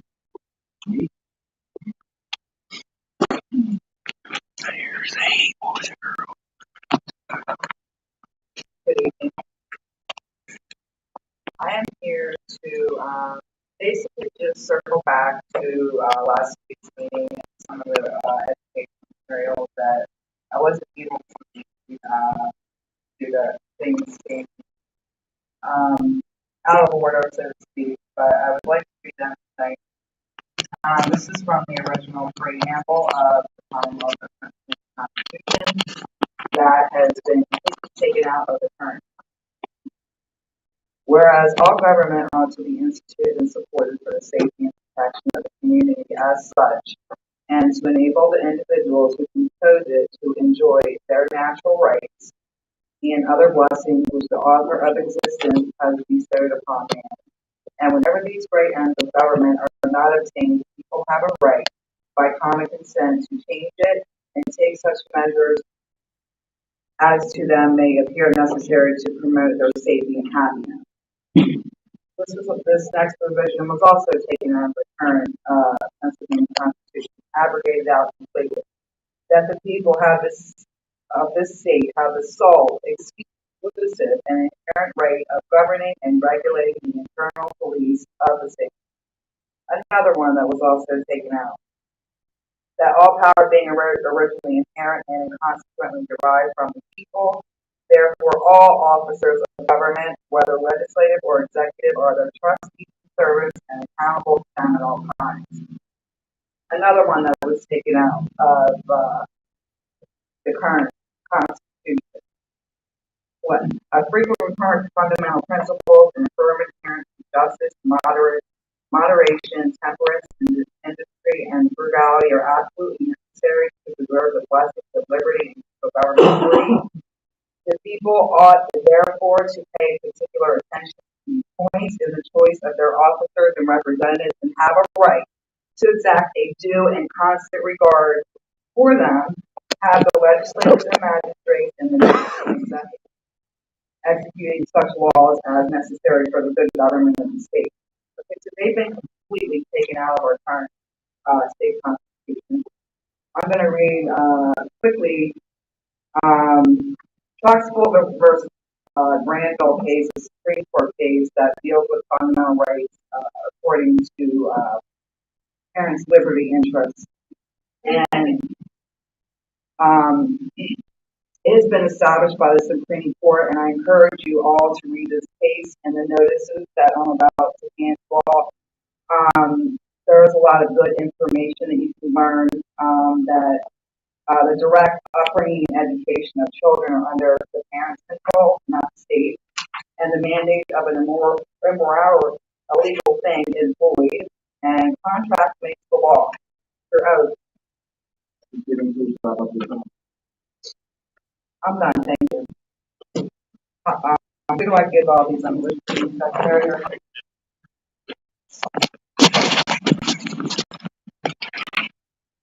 Okay, is there anything else for review? We've been busy. And, we've got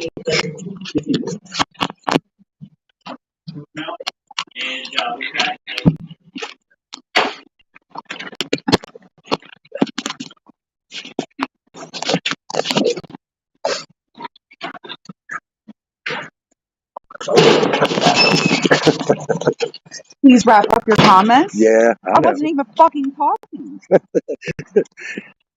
Wow.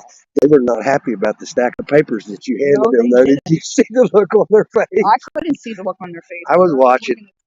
We've got to get a new camera. I want a camera that I can zoom in, guys. I found one. I was starting to get hot. I could tell. All right. Yeah, she dumped a load on them in a minute. Huh? You dumped a load on them. I mean, I did. Yeah. And I was just getting warmed up. Damn it, let me start my feet are buried in here. We need smokes. We got to have smokes. Yes. All right, guys, I'm going to hit the end on this one. Thank y'all for joining us. We had to wait all that time for our 3 minutes, but we did it. See you guys on the next one.